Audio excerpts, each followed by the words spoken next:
around 6 o'clock for me, around the same time for Haas. But what's going on, Haas? How are you doing, bro? Good, my friend. How are you doing? I love Doing coming to good. these. Hell yeah, I'm dude. You're one of the most requested guests. You're one of them. Pokeblab and Jodo Jake are the top three. In the Because they're Discord. they're they're pretty epic too. I haven't Yeah, watched much of Blab. I need to. Jodo Jake though, for sure. Jake's a freaking legend. Yep. But yeah, thanks for popping on, dude. It's Nah. always fun to talk market with you. You cover the the English market way more than I do, so it's always nice to get like a different perspective from you. I'm kind of all over the place with English, Chinese, and Japanese. Like, I know I don't talk about it enough, but like I import Japanese and Chinese too, and I make like more collector content too. Just nobody watches it. But the other Yeah. day I ripped open an epic Chinese product that like nobody knows about, and it's such a fun thing to rip open. Yeah, there's a lot of Chinese product that is out there that's so cool, but you never see anyone open it besides like Crystal Collects. Yeah, There's like one person. this one's pretty cool. It has jumbo packs of all the Scarlet Violet sets, all the 151 sets, a Oh, huge fire. playmat, and a big like collector box and stuff. It's really fun. I got them Have while you they're cheap. Now they're expensive as hell. have you got to open the giant evolution Chinese boxes? Not yet. I didn't get any of those because they were. Is that the one with the plate in it? I'm not sure. I'm not sure Maybe. either. They Dude, come out with the weirdest stuff, dude. I mean, bro, they're literally like Yeah, they're triple the like size of a UPC. this tall and like Yep. that wide. They're Yeah. huge. Yeah. I picked one up when I went to Las Vegas to go visit my mom. And I was like, holy shit, this box is so damn I big. don't know if I can share my screen. Oh yeah, you totally can. Okay, let me find that because this one's actually really cool. Let me say what's up to the chat while you pull that up. Heavy Rice, what's going on? Hot Pockets and Pokemon. Dang, Like, that's a middle school lunch right there. look at this thing. Oh, that Like thing. a I've never huge even box with a seen that. playmat. You get all these Scarlet Violet packs. You get all these 151 exclusive packs. And then 18 promo packs that have like a chance at hitting like the Greninja, the Mew, the Paldean Fates, Charizard. Like it's a stacked set. I pulled a $700 Pikachu card from it. Super sick. But not last night though, or the few Oh. nights ago when I opened it. I didn't get crap. You made a video? Did you make a video on it?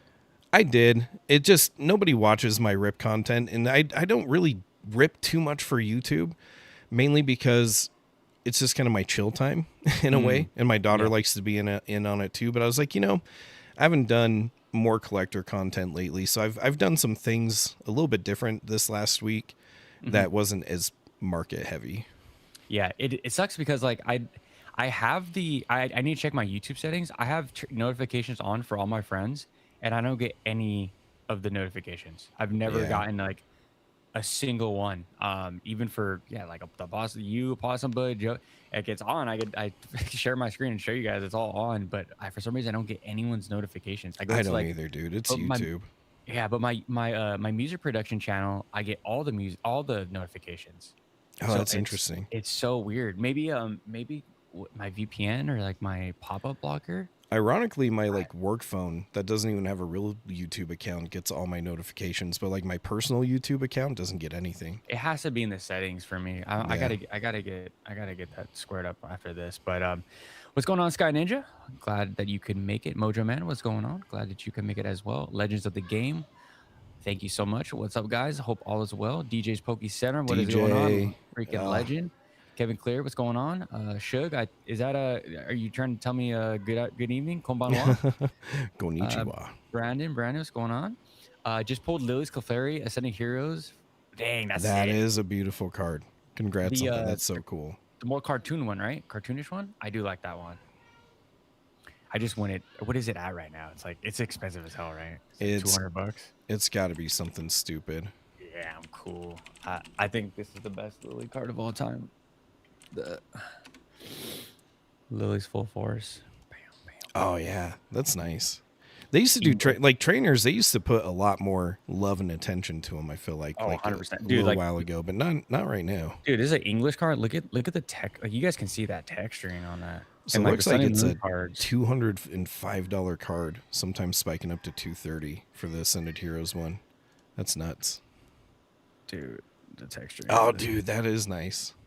They used to do texturing like so different. Like even the Mewtwo, like it has different like striations and like Hmm. directions of like texture. It's so cool. Sun and Moon was a time, man. Sun I and wish it Moon was was the the time I was stars. around for that Same. and Aquapolis. If I could be around Same. during the e-reader time.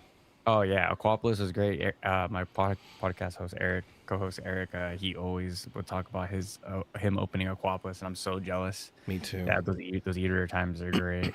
It's Um, interesting because you always have times where like there's such slowness in the market, such like negative sentiment about Pokemon, and Scarlet and Violet kind of lands in that. Like everyone goes around and is like, oh, it's just not unique at all. But then, same thing with Aquapolis when that came out, nobody cared.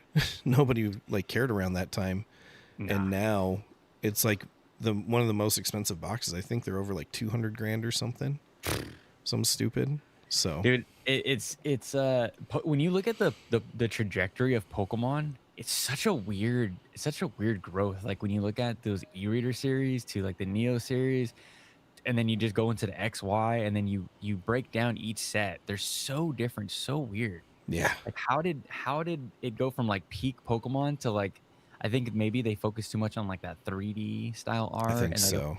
yeah, and then it just started to get weird. Like those early Sun and Moon sets are so bad. Those early XY sets are also really bad. Yep. But it's just such a weird trajectory when I look back. I'm like, how come they couldn't just like, that's a thing maybe we could talk about how the Scarlet, everyone's just so positive and so sure that going into Generation 10, it's just gonna continue to get better and better and better. Yeah. Why wasn't that the case back in the day? When I first started selling Scarlet and Violet, it was back when no one cared about it. Back when Obsidian Flames was like $80 a booster box, right? I was doing Hmm. huge case sales. And like everybody locally and vendors, they'd pick it up like crazy. But online, like nobody cared. Nobody cared about Pokemon, but now it's like everybody wants it. But I think it's kind of the same thing that probably every generation will go through, right? Where at some point Aquapolis came out and people were like, this is stupid. E-reader cards, like why would we ever want that? And then I'm sure whatever the next generation came out or whatever next hype thing came out, the people that stuck around through Aquapolis were like, Aquapolis is so cool. I can't believe about this new like hyper shill crap. And then even current times, you have Scarlet Violet Mega Evolution, you have all the everyone from Sword and Shield that's like Scarlet Violet Mega sucks. Like Sword and Shield all the way, all these new people. But it just made me think the other day. It's like people are so ready to trash on whatever's current, but at some point people were trashing on Sword and Shield. People were like it just kind of is this never ending loop of like this new stuff comes out, everybody kind of either super loves it or super hates it, and all the new people and nobody likes the new people. And then it moves on to something else, and then everyone bands together and is like, but all these new people. It's always Yeah. new this, new that, and it's awesome but hilarious.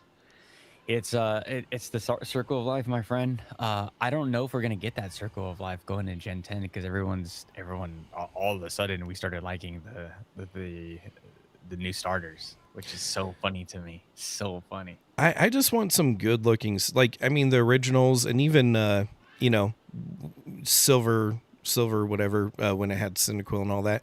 Like the starters for the originals and like the Cyndaquil line of things, like awesome looking creatures, right? And now Hmm. we have what, like a little gecko frog thing, a cute little fluffy puppy, which who knows, maybe that puppy evolves into something epic, but it's like, I love Totodile. I love Bulbasaur, Squirtle, Cyndaquil, Charmander, all that. Like they looked so good and it was such a hard choice to pick which one to be, when you're playing the video game.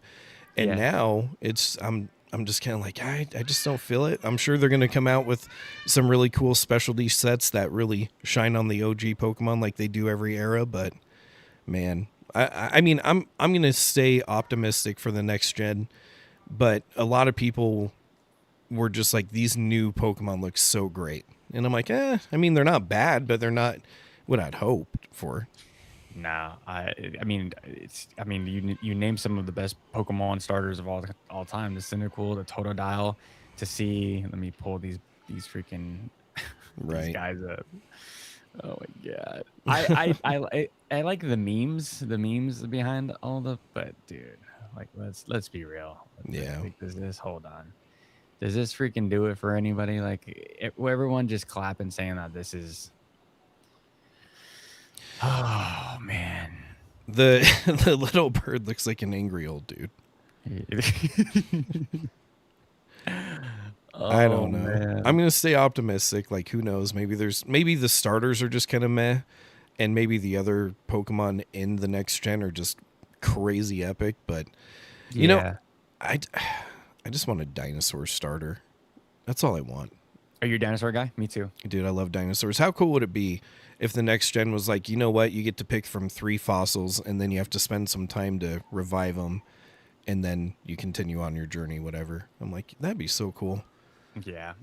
This is it's gonna sound terrible, but I love dinosaurs. I was a huge dinosaur kid. I'm still to this day obsessed Me with too. dinosaurs in Jurassic Park. And my kid. But I hate the dinosaur Pokemon. I I hate like, you know what? I like Tyron and Tyrantrum or whatever their names are. Like the ETB promo. I love that card. Oh yeah, it's a cute card. Cute card. And I kind of think Perfect Order missed out because they have like some cool hollows of the Tyrannum or whatever the final evolved form is. And it's a cool looking T-Rex like Pokemon, but they don't freaking have an SAR for it yet. Yeah. Like it's been a minute. They can have it in there. Yeah. Maybe dinosaurs aren't as popular with the kids anymore. No. No? Probably. Kids Well, love I don't know. dinosaurs? Maybe they are because like Godzilla's making a really big comeback. You have the MonsterVerse, you have True, Godzilla -1 and stuff like that. And that's kind of what I kind of equate like Tyranitar to. It was almost like Godzilla. He is Godzilla. Yeah, you're right. I mean, you were Especially- talking about that the how they evolved, right? Yeah, Slitherwing and Yeah. Tyranitar. Yeah, you're saying that it kind of like gives like homage to Mothra and yeah, Mothra. Yeah. I'm a Yeah. Godzilla kid, dude. Like, Dude, I that's love- all I watched. as Have a you kid seen was Godzilla -1? No, If you I haven't, watched, you need to. I haven't watched any of the new Godzilla movies. I'm just like a pure like. the You like movies this from- one. It's like the original because it's in Japan. Like it's Oh, okay. all Japanese. Like it's super good.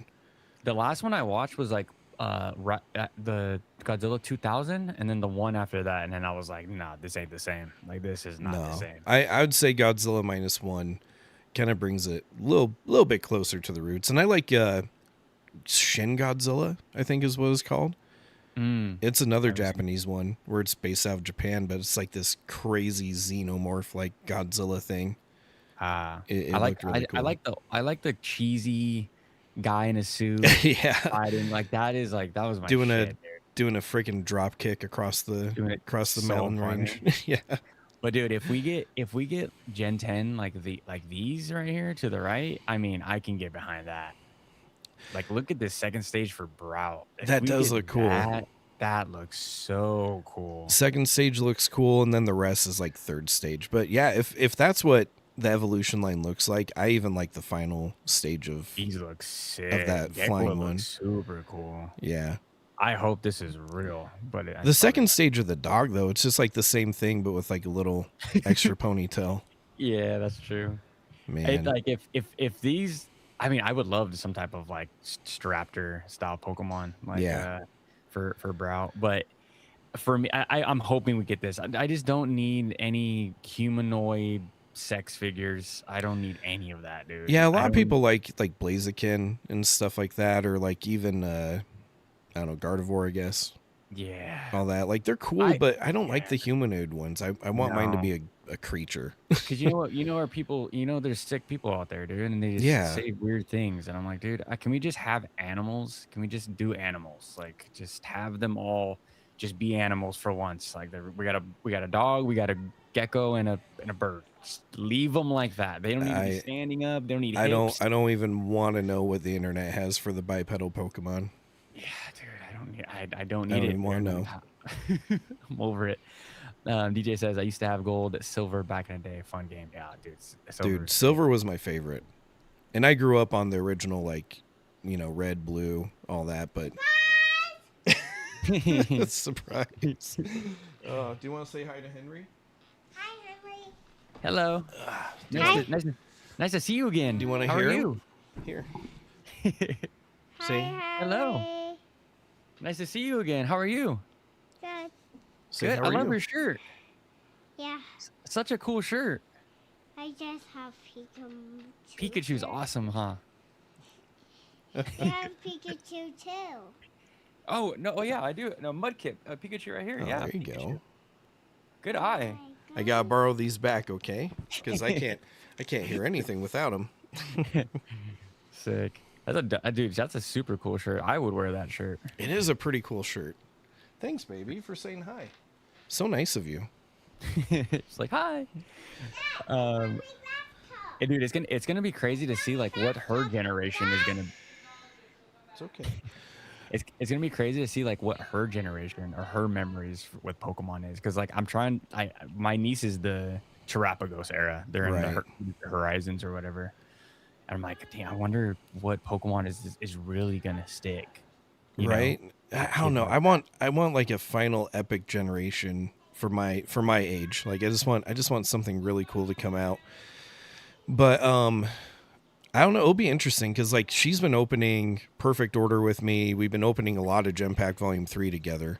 So like you said, like is what's going to stick with her, and it'll be interesting. I've been toying with this idea in my brain. Like, what if the future generations don't care about Charizard, Mew, Mewtwo, and all that? Yeah. Well, if that's just like our age group, but then like her age group when they take over, like what if that just has no value or belief in value to them?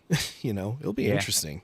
Well, I was listening to a podcast and someone said that like maybe Charizard, Mewtwo, Mew, all them they're like the the Ken Griffey Juniors, they're the Babe Ruth, they're the like they're still valuable and they really hold that value for us like boomers, but like for the kids they have their own, they have the Cooper Flags, they have the whoever's popular in football, they have the Itanis, like I think it was just an interesting way to put a stock into a certain Pokemon. I was like, yeah, maybe maybe the kids. You're right. Maybe the kids aren't gonna like Charizard. Maybe Or they're when we not. die, they're just like, yeah, my dad really liked it, but I don't see it.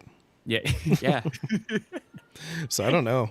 It's super interesting to see like what the future holds with this next gen, and even with what happens with the Mega Block and everything and printing facility. Like I'm just excited to see what happens. I don't care what Same. people's sentiments are. I got my own opinions, but I just want to see what happens. I'm just in it for like what happens next. I'm Dude, excited. we can like guys like us that make content. Like it's just so much fun to like speculate. It's so much fun to like see what to even when it comes out and we get this news. It's fun to talk about. Like. Yep. I cannot wait to see once that printing facility actually is up and running. It could be a whole nothing burger. It could be like, hey, you know what? They're just gonna print the bejesus out of the future generations of Pokemon. Cool, and it could equate to a couple different things. Are they doing it because they know they're about to release something new and great that's gonna attract like you think we have tons of new people now and it's bad? What if they're doing it in preparation because they know what they're about to do is gonna make it even worse? And it's like, or is it just they're going to print some Pokemon but then print other things too, or we just have no idea. It's fun to speculate, but everybody that says this is what's going to happen, I know what Pokemon wants, it's like none of us know what Pokemon wants. They sit at their high tower, they're making decisions, and unless you like are talking to the big boss, like no one knows. Yeah. I mean, like I said, it can literally just be a nothing burger where it's just business as usual and we don't really feel it for the first couple months, and then the speculation comes. Like maybe they just they like create this like limiter, right, on Yeah. how much product gets out, and they just keep that demand. I think if they overprint, it's over. I think they understand that. They've seen other TCGs just completely get destroyed by just overprinting. I think they figured out the formula, and I don't think they're gonna. I don't know. They've seen Magic's up and downs. They've seen other TCGs fell. Like Yu-Gi-Oh almost never does okay, except for maybe their new art scheme. But yeah, if they print it to the ground, I don't think they want to destroy their own hobby for sure. But also, like I said, if they do print everything to the ground, like I said, what if they're just anticipating such a huge amount of new people coming in that they know even with that, the demand doesn't even get satiated at that point? Yeah. Who knows? I don't know. Yeah, and then like I said, it's guys that make content. It's just fun. I will be yapping my brain off Oh yeah. about what's gonna happen. Yep. What if Pokemon said, Haas, we'll grant you one wish. What do you want to see? What's if it's a new texturing on a card, is it maybe serialized cards? If we can grant you one wish, what would that one wish be for the it can be for a sealed product that This maybe is you've been thinking about this or is really stupid. This is really okay. stupid. I want a proper Team Rockets Mewtwo. The current ones are cool, but I want Mhm. a Team Rockets Mewtwo that is a scene of it breaking out of that test tube and fighting with fighting with, or like getting ready to break out of Team Rocket. You see a door open like in the back of the room, all dark with the light shining through the door. Giovanni just being like, oh crap, you know, And Mewtwo is breaking out. and Mewtwo's breaking out. Like I think Okay. that'd be such a cool continuing art to what they left out on the Mewtwo, and lost opportunity. They really could have done something cool. But if I could have one thing, man, what would that be? What would that be? Some kind of crazy epic collection box. Like I want them to make, because the classic collection came out, everybody passed on that because the MSRP on it was too high. I want them to make a collection box that maybe is just like, and maybe they do this with the 30th UPC, I don't know, but I would love to have a collection box that just has like reprint packs of all the different eras, So That would be I think that'd crazy. be cool. So you get to kind of rip packs, 30th stamped, but from all the different eras of Pokemon. That would be cool. I know when I had Dark Ibex on, he was saying he's like it'd be cool if we get like a full reprint of like a certain set of like old sets, but like throw a stamp on something, right? Like Yeah, a crystal set or a a full Neo set, but just with the right. 30th anniversary, or maybe top cards, maybe or maybe throw the top cards. I think that would be really cool. Top cards are like you said, the Neo, like Neophile, like the rip from a page kind of cards. That'd be kind of fun Yeah, to that'd go be through sick. again. They can just do so much. I mean, they've given us so little. I mean, these things right here are just hot garbage. Let me show you these Taco Bell sticker cards. Oh yeah. Oh, it's so dude, it's so bad. So it came with the Chinese little box. You get like a pack and the pack of Chinese, and then you get the Give the little stamp. This little display. yeah. I just threw my Trubbish in there because Trubbish is way better than all of the Pokemon that are in that first starter things. Yeah. I hate those cards so much. It's they're so bad. Like everyone's trying to cope and the lore behind it, and just they're just sticker cards. They look like this was a sticker that they just smacked on, and then I they're mean, bad. They're super bad. I I think they can't could have done better, right? Like for sure. they could have done a lot better. I don't hate them. They're not the worst thing in the world, but Hmm. I'm not like overly like impressed with them. I'm not like, holy crap, I need to, you know.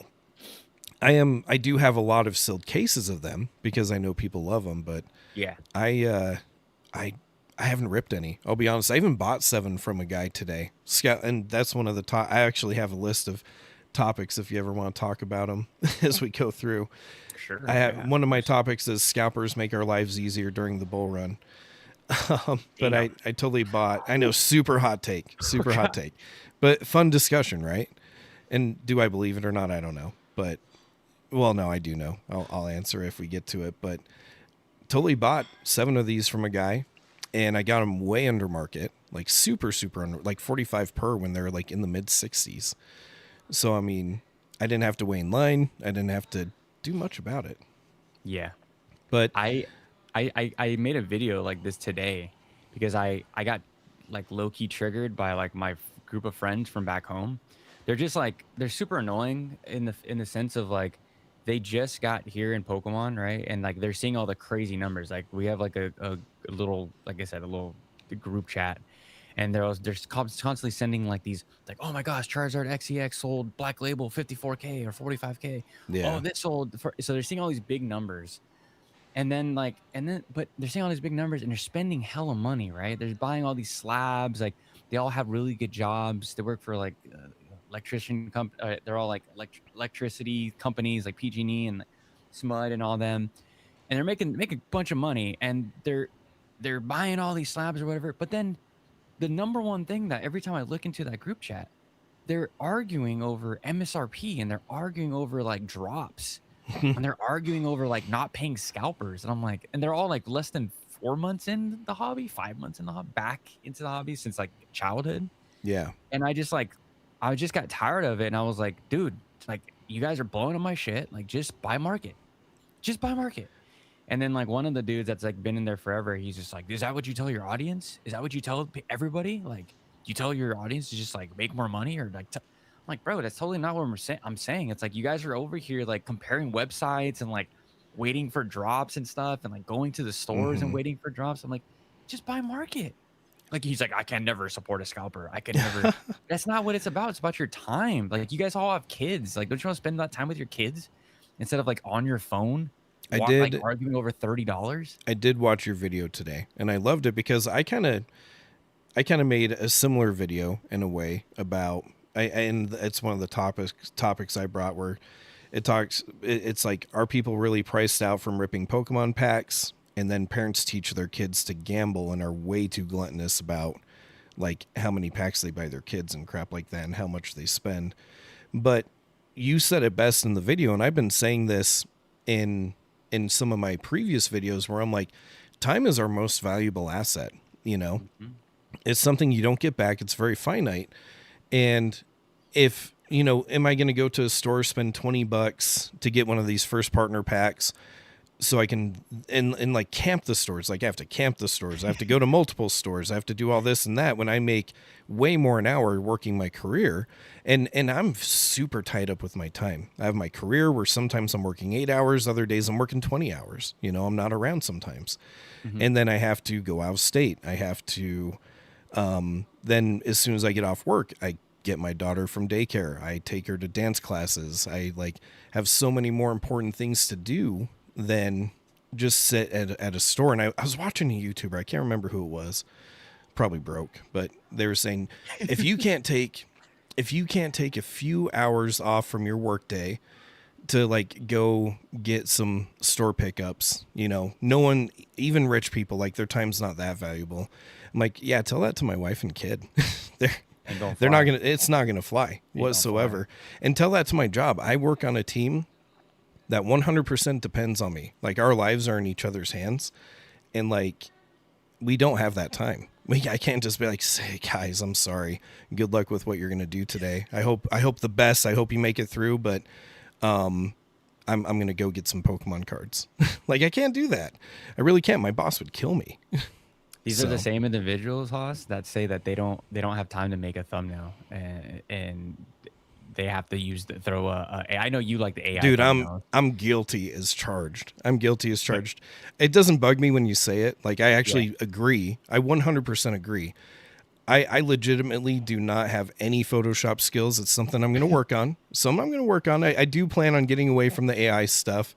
But like I said, with my stacked schedule, there's nothing that beats I take my creative idea, which isn't super creative, but I try to just plug it in. I get an AI thing made. I put some real pictures in it here and there, but like, I really don't have the time. And eventually I'll figure it out, but I just don't care. People will say it. They're like, "Hey, what's up? But your boy Haas gets a pass." I don't get a pass. I was like, dude. If you only knew how many hours Haas works, like you guys all have all the time. You're in your 20s. Yeah. You're like there's no kids. And the people I'm talking to have no kids. No like you can't learn Photoshop and you can't take a little free class 30 minutes a day for a week, and you can't figure out how to. I mean, it's very basic. It's not like super hard, but like for the people, I sympathize with the people that actually have kids and have a full career and they're working 50, 60 hours and a side business. Like, okay, yeah, I completely understand. Well, I'm willing to admit my shortcomings for sure. Like 100%. Me and my laziness with thumbnails is detrimental as hell. 100%. But like you said, like taking 30 minutes to go to a class, I have to be like, well, children and wife, stay put, you know? Yeah. Or, hey, kid, I can't come to your dance class. But yeah, no, it's like I took enough time to learn how to build a website. And then after that, it's just like I really want to focus. There's some content stuff where I think, you know, things are starting to poke through really shine through that I do take time to be creative with. But a thumbnail, I just don't have the time right now. But eventually I'll get it figured out. And I like to come up with a system to where like I will replace it when I can get good enough to do it, to where I can just whip it out like candy. That's just not right now. But I think totally something I suck at, for sure. I think you have, like, your face is well known enough that we see enough of you that you literally can just like take 5 photos of the outfit you have on right now with different facial features or facial emotions, and then just input a box, and you would get the exact same views. Yeah, probably. Because I don't recommend anyone does that if they are starting YouTube. Yeah, that's not a good idea, like, at all. I tell a lot of people this: if you're going to start a Pokemon business, do it when you're in your 20s, when you're maybe not in a career where you're as dependent upon, and you don't have a family. Because all this stuff really puts a lot of stress on family. I pretty much, I'm awake from about 5 a.m. all the way till about 2 to 3 a.m. the next day, doing my career, family stuff, and content. Like, I sacrifice sleep and health to make it all happen, you know? Yeah, no, it's cool to see, bro. I from getting to know you, I know how hard you work. So when I see you with the uploads, I'm like, God damn, bro, doing all of this and and trying to make it on YouTube. Like, God damn. That's why my face is all destroyed, and that's why I can't do facial expressions. I have to have AI do it for me. I need some Botox after all this. Oh shit! We're getting to that age, bro. I just started to get like the widow peaks. Like my girl's like, "Oh, you're finally starting to age because you had no stress for all your life."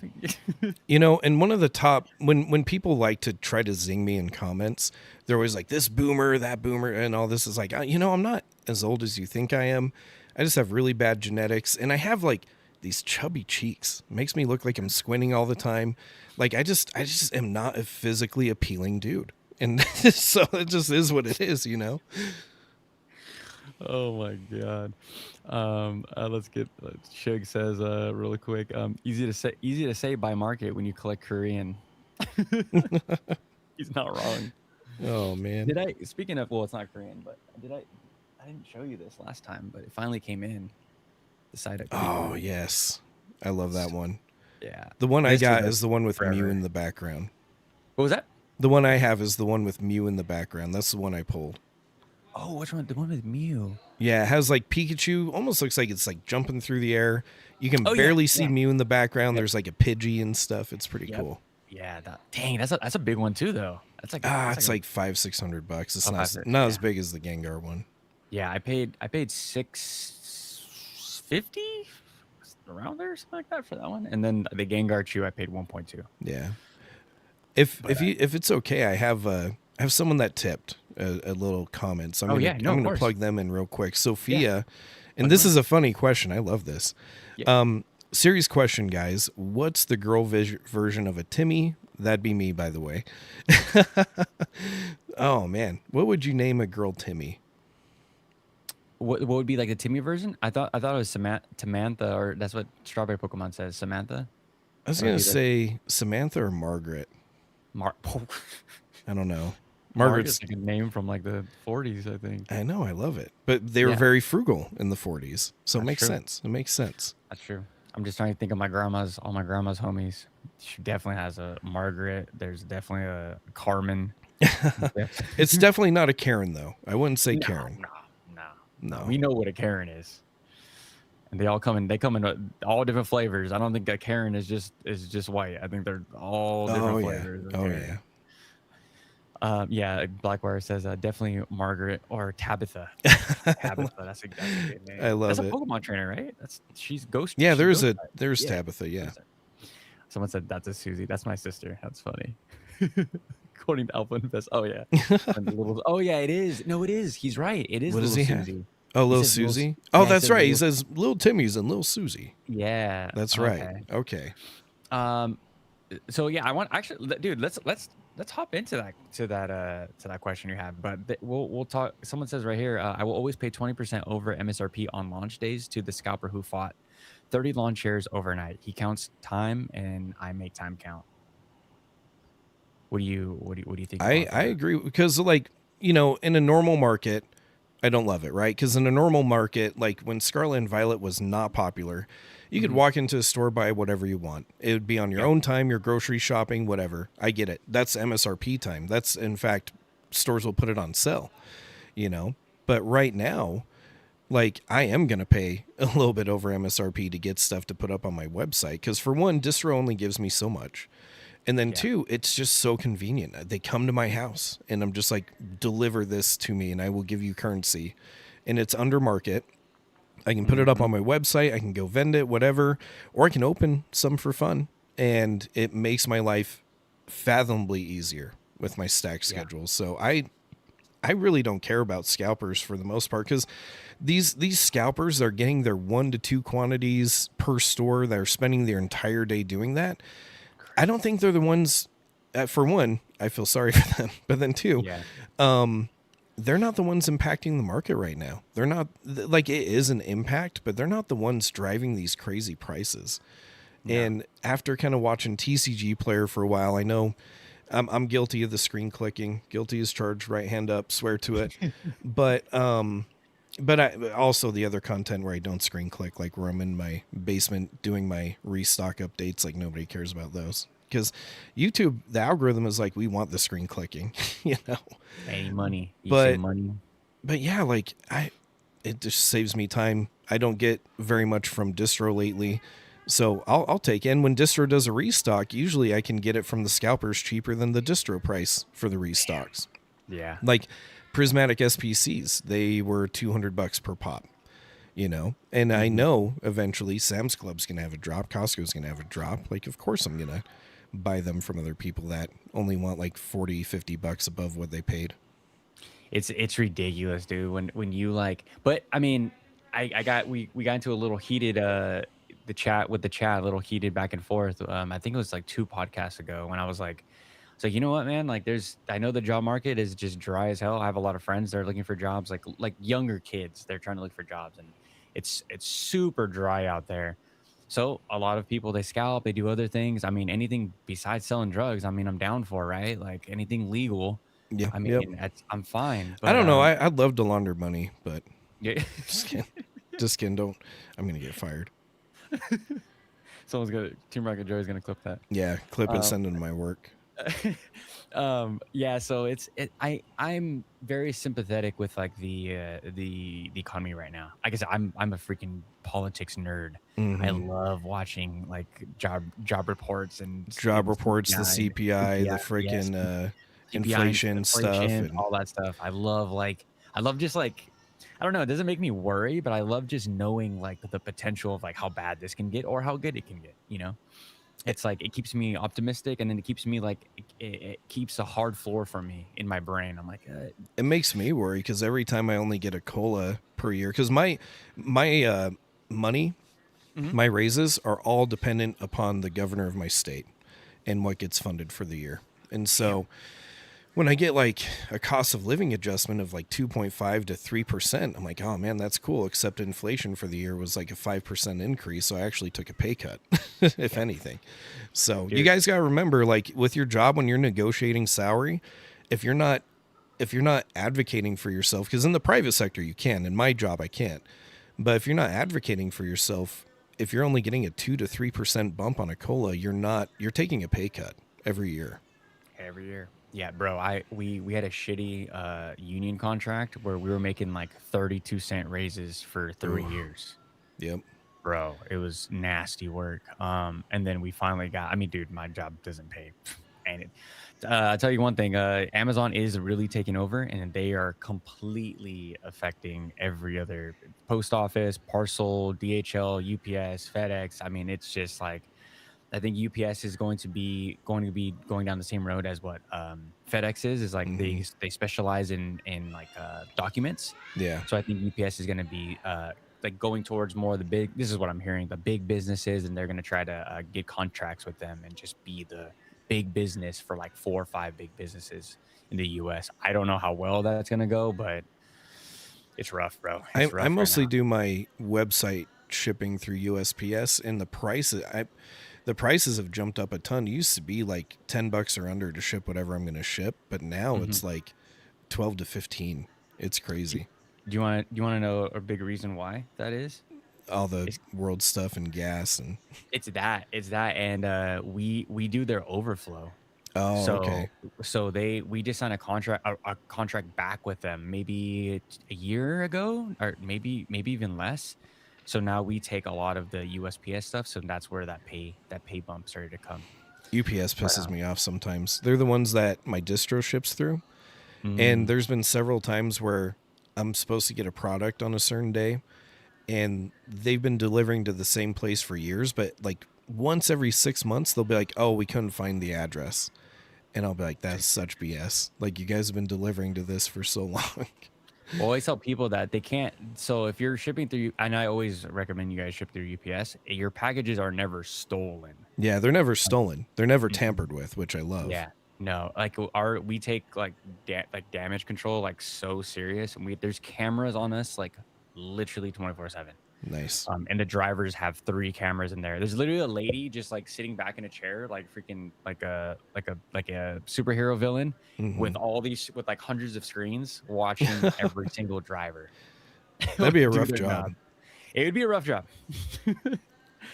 She's probably on her phone, to be completely honest. But yeah, so I But always recommend shipping through UPS. yeah, and but at the end of the day, scalpers during this bull run, I think, make my life easier for sure. Same. I love it. Same. Yeah, I will. And Facebook Marketplace.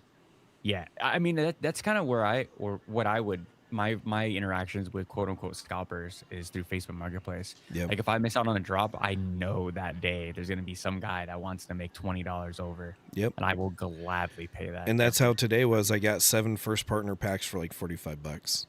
And I'm like, sweet, I'm in. Let's do this. So crazy.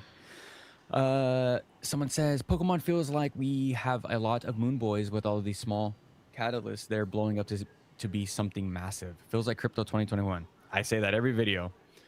Feels like the crypto bull run of 2020, 2021, where everyone was making YouTube videos and channels, and you could literally talk about freaking butt coin, and it goes up 4,000%, and people are just making thousands of dollars. Yep. No Everyone's one's an wrong. expert while it's easy, right? Yeah, no one's wrong. I want to like the quote unquote Pokemon investor chat. I mean, I think do you consider yourself an investing channel? I think you're like a hybrid. You made me think about that after your last few videos. I'm like, wait, what am I? And I was looking at it, and I'm like, I do cover a lot of market stuff, but a lot of the time it's because I have to reprice stuff on my website all the time, and so I notice like some subtle changes. And I'll tell people, I'll be like when Ascended Heroes came out, I'll be like, hey, if you are an investor and you're looking to get a good entry point, it's right here at release. Like this 80 to 120 range that you can get locally from Facebook Marketplace is such a good buy right now. So good. But as soon as it started getting to like 130, 140, 150, I started being like, hey, for me, I'm not buying it at that price because I have to do my website stuff. I have to pay for invoices. I have to vend. I have to do all this other stuff. I have to buy collections. I'm like, I have a certain cutoff point. I play it safe, but I get a ton of stuff during that safe period. But then I'm like, I'm never telling people you must go buy this now. You have to do this. I'm just like, hey, here's what I'm doing. But if you want to do it, cool, whatever. And I do have a sealed investment collection because I do keep a good portion of what I get. But I'm also churning and burning on the website. I'm also vending. And then I rip stuff for fun. Like, you don't see a lot of people rip stuff, and I don't make enough of it. Because like I said, it's kind of more of an intimate moment for myself to defuse from the day and hang out with my kid because she loves ripping, even at 3 years old. But I'm definitely not like a pokey prophet. I'm not like, I don't know. I talk about it, and I love following the numbers. I think following the numbers is really fun. But as far as like, hey, you should buy this at 180 for an Ascended Heroes because 5-10 years down the road you'll benefit from it. You will, like, you'll eventually beat that over time. But do I recommend it? I'm like, no. Just I'm more of a, as new stuff comes out, get it while it's cheap. If you know that set's not going to perform great. Like Twilight Masquerade, at some point I'm going to unload my Twilight Masquerade and get it, probably dump it into the 30th, you know? Mm-hmm. But it's been gaining for so long. It's at such a good value right now. I'm like, yeah, that was worth it when I only paid $95 a box. And so I don't know. I don't know. I'm just like a little bit all over the place. I'm trying to get a little more theatrical too. It's just hard when I suck at like video editing and I suck at like making, but I've been making some fun satire stuff that a lot of people don't notice, because I swear long form and shorts are completely different audiences. 100%. Me and my wife made a really funny short that got like 20,000 views. Not a lot for most people, but like none of my long form people even noticed it. But it was like pure theatrical and it was hilarious. I loved it. Me and our last live, one of our shorts that I made did 12K. Yeah. That was my biggest short. Yeah, I think it was when we said PSA was actually doing their job. There you go.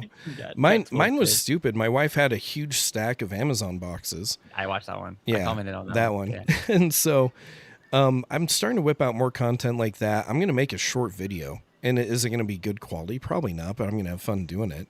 But Yeah. I'm starting to like diversify a little bit just from like number talk.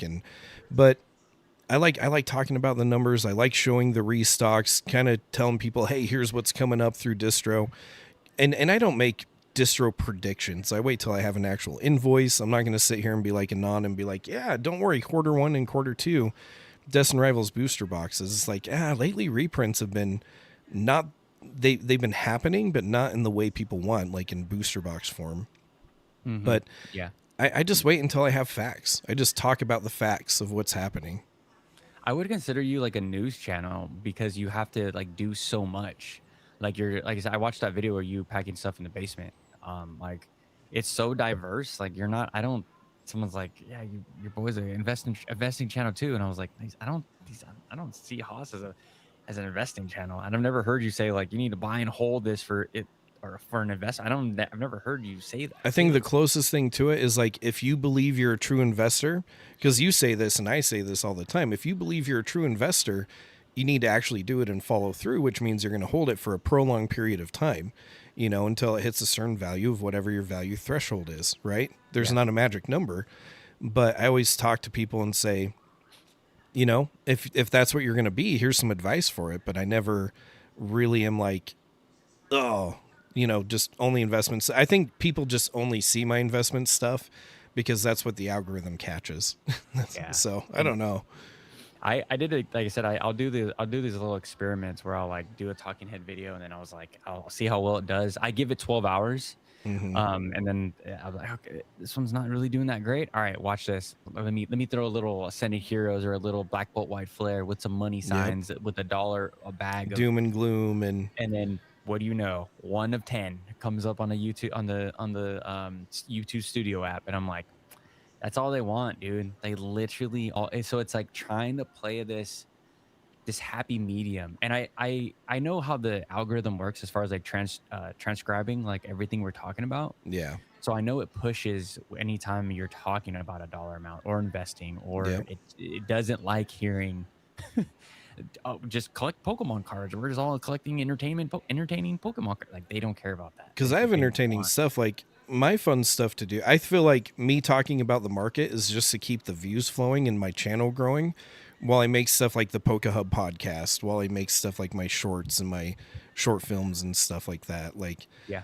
Like I like talking about the numbers. I have fun doing it, but I have other stuff that is more fun. It just takes me longer to get out. And so I just think it's a good filler For sure. for sure. We do our in our little members only channel on Discord. We do a little call, and I was trying to ask everyone like, how do you guys like the vlogs, or do you like, so and so and so forth, and I told them, I was like, yeah, it's a tough game because you want to throw in you want everyone wants their videos to perform well, right? Yep. But it's tough to keep or post a form of content that keeps the channel growing and like the dollar amount coming in, and then you also got to please the collectors as well, so you do these little like side videos that are going to get like less than 500, way less than 1,000 views, it's just like this battle of like back and forth. At least for me. It is for me because the stuff I enjoy making, nobody really watches. But the Same. stuff I do in between it all is what people watch. But, and you know as well as I do, it's because people like that emotional hook. Like a lot of my thumbnails will say, oh, it's too late to invest into X, Y, and Z right now. And and people will be like, no way, and just like get so emotional about it. And that's what really brings in the algorithm right now. Like if you want to be a channel and you want to get monetized, you kind of have to hook those on the side, but then make the content you enjoy making in between it all. Because until you get, I firmly believe, until you probably get like 10,000 and more subs, like the stuff you actually enjoy doing will probably not take off until you get like a good, strong viewer base. And even at like 2,000-ish, I feel like I have a good viewer base, but it only goes so far at these low numbers. 2,000 to a lot of people is a lot. But if we're talking about good monetization, actually making the stuff you want to do, you do have to have a much higher subscriber count to beat the algorithm a little bit. Yeah. And it's tough. Like, I mean, I want to talk about really quick the different audiences of like long form versus short form. There's like a lot of content that's out there. Like if someone makes a crap ton of shorts, they're gonna have a bunch of subs, but then they make a long form video and it just flops, or they Yep. go on a live and like it flops. Because the short form, I wish that they just separated that for some.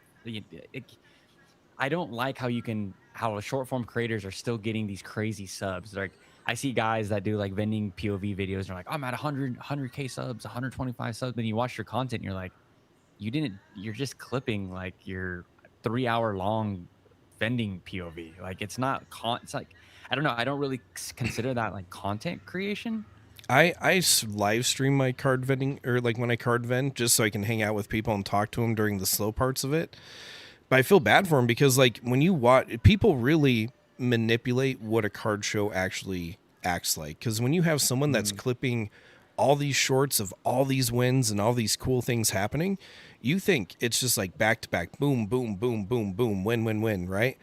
Yeah. And I had someone in my live stream being like, this is boring. Like, this isn't what like card shows are actually like. I'm like, no, this is what card shows are actually like. There's a lot of like nothing until a big thing comes by, but that's literally like 10 minutes of your day versus the 8 hours you're in it for.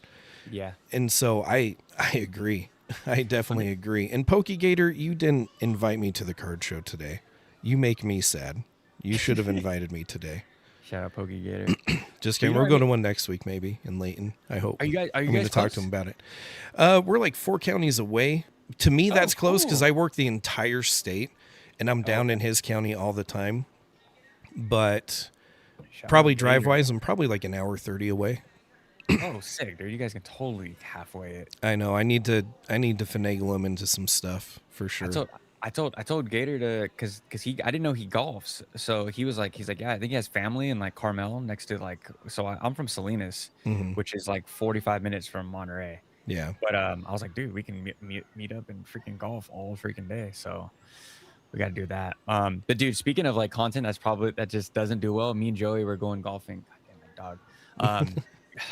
Freaking Joey. Me and Joey are going golfing on Monday. So. Oh, nice. I suck at golfing. I am not a golfer. I'll drive the golf cart. Joey. I'll drive the golf cart. I'm there for the company, but I am not a golfer. Yeah. So do me and Joey, bro. It's gonna be. I mean, he's been golfing a lot longer than I have. I'm on year 2. I think he's been golfing for like 10 plus years since high school. So he's been way better than me, but we're like neck and neck. It's not like we're going to be like bad at competing or anything, but I think it's like, it's going to be good. It's going to be a nice little step away from the Pokecorner and his setup, and just to get out and just talk Pokemon, but in a different way, I think I'm going to edit the shit out of it. It's Joey, he's going to give it's going to give views. It's going to, so I'm excited. Shout out to Joey. Oh my gosh. Shout out to my dog. I think someday me and Pokegator are going to have to come up and we'll have to leverage some kind of content, but it'd be fun. By all means, bro. By all means. We could vent together. We can freaking do anything. Yeah. We can make money. Like I said, we can make money together. We can chill, whatever. Hold on one second. My wife's calling me. I'm sorry. Oh, you're good. You're good. Yeah, babe. Let me take this Exactly what Nick said. Outside the bull run, it's a different game when it comes to getting stuff outside first wave of stuff or lower MSRP. It was nice getting booster boxes for 90, but that's gone for me. That's gone for most people. I don't think we're ever gonna get sub $100 booster boxes ever again. It was just a blip in time, and if you're able to capitalize and enjoy that, congratulations. What's going on, Pokegator? Glad you're here. Crazy you're talking about the job market being extremely slow in the USA because in Australia it's totally the opposite. Very interesting. I think there's a weird shift in America right now where a lot of stuff's getting replaced by AI. Like I went to Wendy's the other day. Not all Wendy's is like this, but the order screen was complete AI at the drive-thru. Like it had an AI voice, but it was the most accurate order I've ever put out. It was really nice. But I think some people get really picky with jobs too. I was raised up on you need to work hard because that's just life, right? Yeah. And so, I mean, from 14 to 18, I worked as like a janitor, worked as a janitor. Then I worked at Best Buy. Then I worked at Verizon, like none of them desirable jobs. And then I finally got to what I do now, which I've been doing since 2014. But like, I feel like a lot of people skip that you have to work up to what you want to be step. Yeah. No, dude, you're 100% right because I have people in my family that are literally they do not want to work up the corporate ladder. They're like, I just want to find a new job. I want to find something better. I'm like, how about you just put in the years and get to that next step? Why don't you just put in the years and a lot of people, they don't want to do hard labor. They don't want to do the hard jobs. And I think like I've always had hard jobs. I dishwasher, worked in a kitchen for years while working at UPS, like unloaded trailers for years, blew my back out multiple times. And it builds character. And then now that I have like an easy job at work where I'm on the computer all day, I appreciate the path all the way up. But I think a lot of people, they just want to take that easy route. I even see it with here on YouTube, dude. Some people ask me like, how do you get do you think I can get monetized in like 6 months? I'm like, no. No. Probably not. Like, and create a good fan base that's gonna like actually show up every time and support you. Probably not. You can go the easy way and like just do a bunch of shorts and talk about like the same shit everyone else is talking about, and you'll probably get 10,000 views on a short, but you'll create no audience and no one really likes your content. If you want me to be completely real, I don't know. I think, like I said, it's putting in the time. Yeah. I think a lot of people see maybe my channel is like, oh, this jackass can do it. Like in my career, it's not corporate, it's state, but in my career, it's such a big brain game and a huge physical liability as well.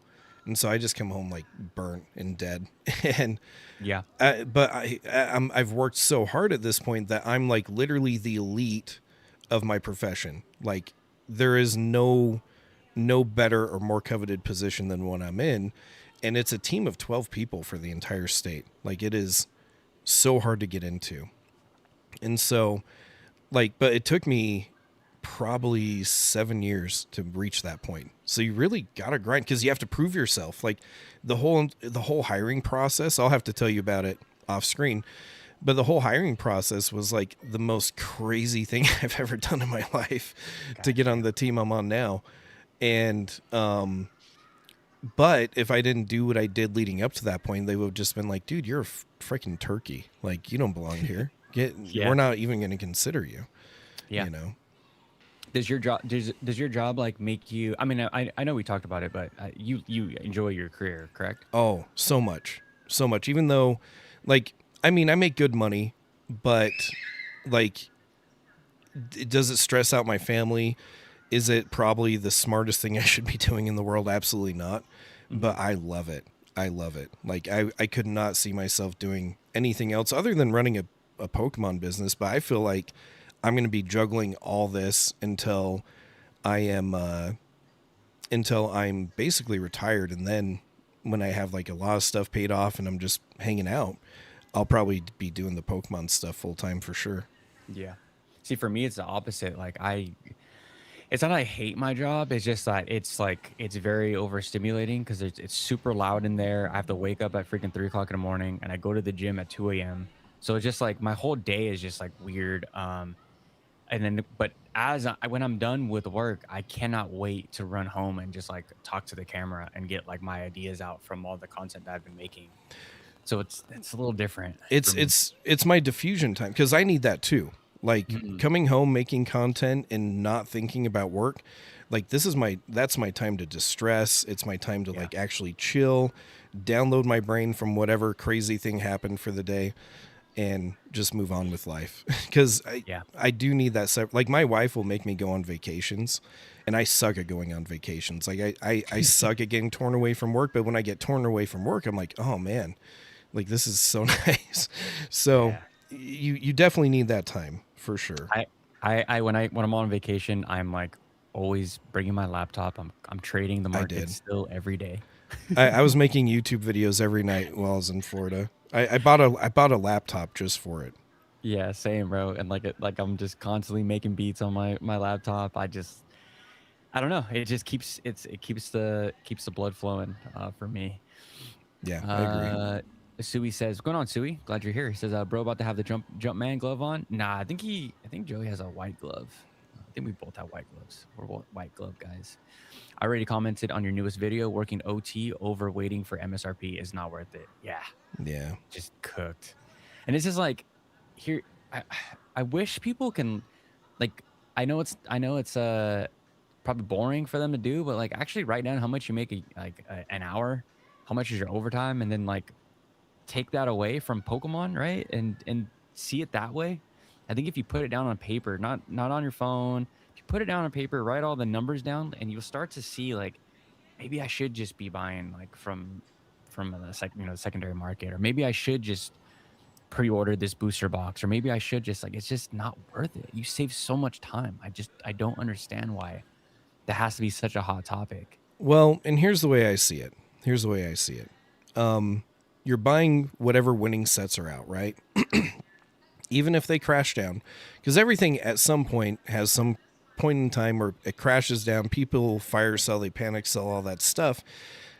But time heals all wounds, and eventually it goes back up, and it all evens out. Like you said, would you rather be working overtime and making good money, or ditching work and making your boss pissed off just to camp a store? You know, I don't know. So I will pay a little bit over MSRP for sure.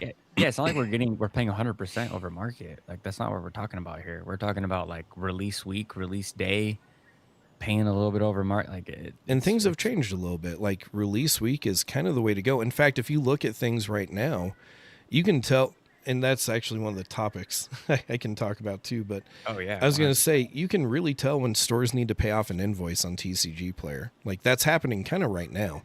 You can totally tell when people need to pay off an invoice, because what's coming out this week, Chaos Rising. Yeah. And there's so many people dumping prices on things right now just to pay for that invoice. Like you can totally tell. I was looking at this. If we want to talk about this really quick. Oh yeah. Let me take the super chat really quick. What's going on? D man, let's go. $5 super chat. Thank you so much. Love the channel. Ended up picking up that Chinese Gengar Pikachu today at a Collecticon. Nice. Sold a lot of singles. Should I show it off? Always got to show it off. Damn. Doesn't get any better than this. Well, I guess while we talk about delaying stuff being bought, my pure example is my Mewtwo. Like 100%, I could have gone it for $900 when I was vending at a show, because they were going for that much. And I had the cash for it. Told the guy I'll hit him up in like a week or two. And in that week or two, it jumped up to 13. I'm like, okay, well, I guess I just buckled down. I bought it. I was just like, I'm going to do it. And then it took a long time for it to gain. But now all of a sudden it's like a $7,000 to sometimes $9,000 card, depending on the day. So it's like sometimes waiting, even though things are currently going up, like just, you could end up missing out just waiting for stuff. And that's kind of the period of time we're in. And if you keep on buying stuff, flipping through stuff, trading up, trading down, whatever, if the market dips, it's going to hurt a little bit. But you did so much before that happened that it won't matter that much. In fact, you'll still be on top. Do you have a buffer of how much a card can like move up or down that you're like comfortable paying? For me, it's like 300 up, 300 down. It kind of depends for me because I don't cards aren't really my main investment. Mostly Silt is. The cards I get is because I enjoy them. And so Mewtwo, it's not an investment for me. I just got it because it's my favorite card of all time. And there's some cards where I'll pay a little extra, just depending on what it is. But I don't know. I don't use my cards as an investment, but by the time I retire, if they end up going up a ton in price, sweet, I won. Whatever. Yeah. Like you said, collectors always win. And so if you've been flipping through things, even through this market, and you end up having so much money in crap that when the market dies down and you can buy a ton of more crap, like tons of stuff, it's because you're collecting, you're building, you're doing whatever you need to do to make it to where you don't have to pay for the hobby later, you know? So you end up making a ton of stuff.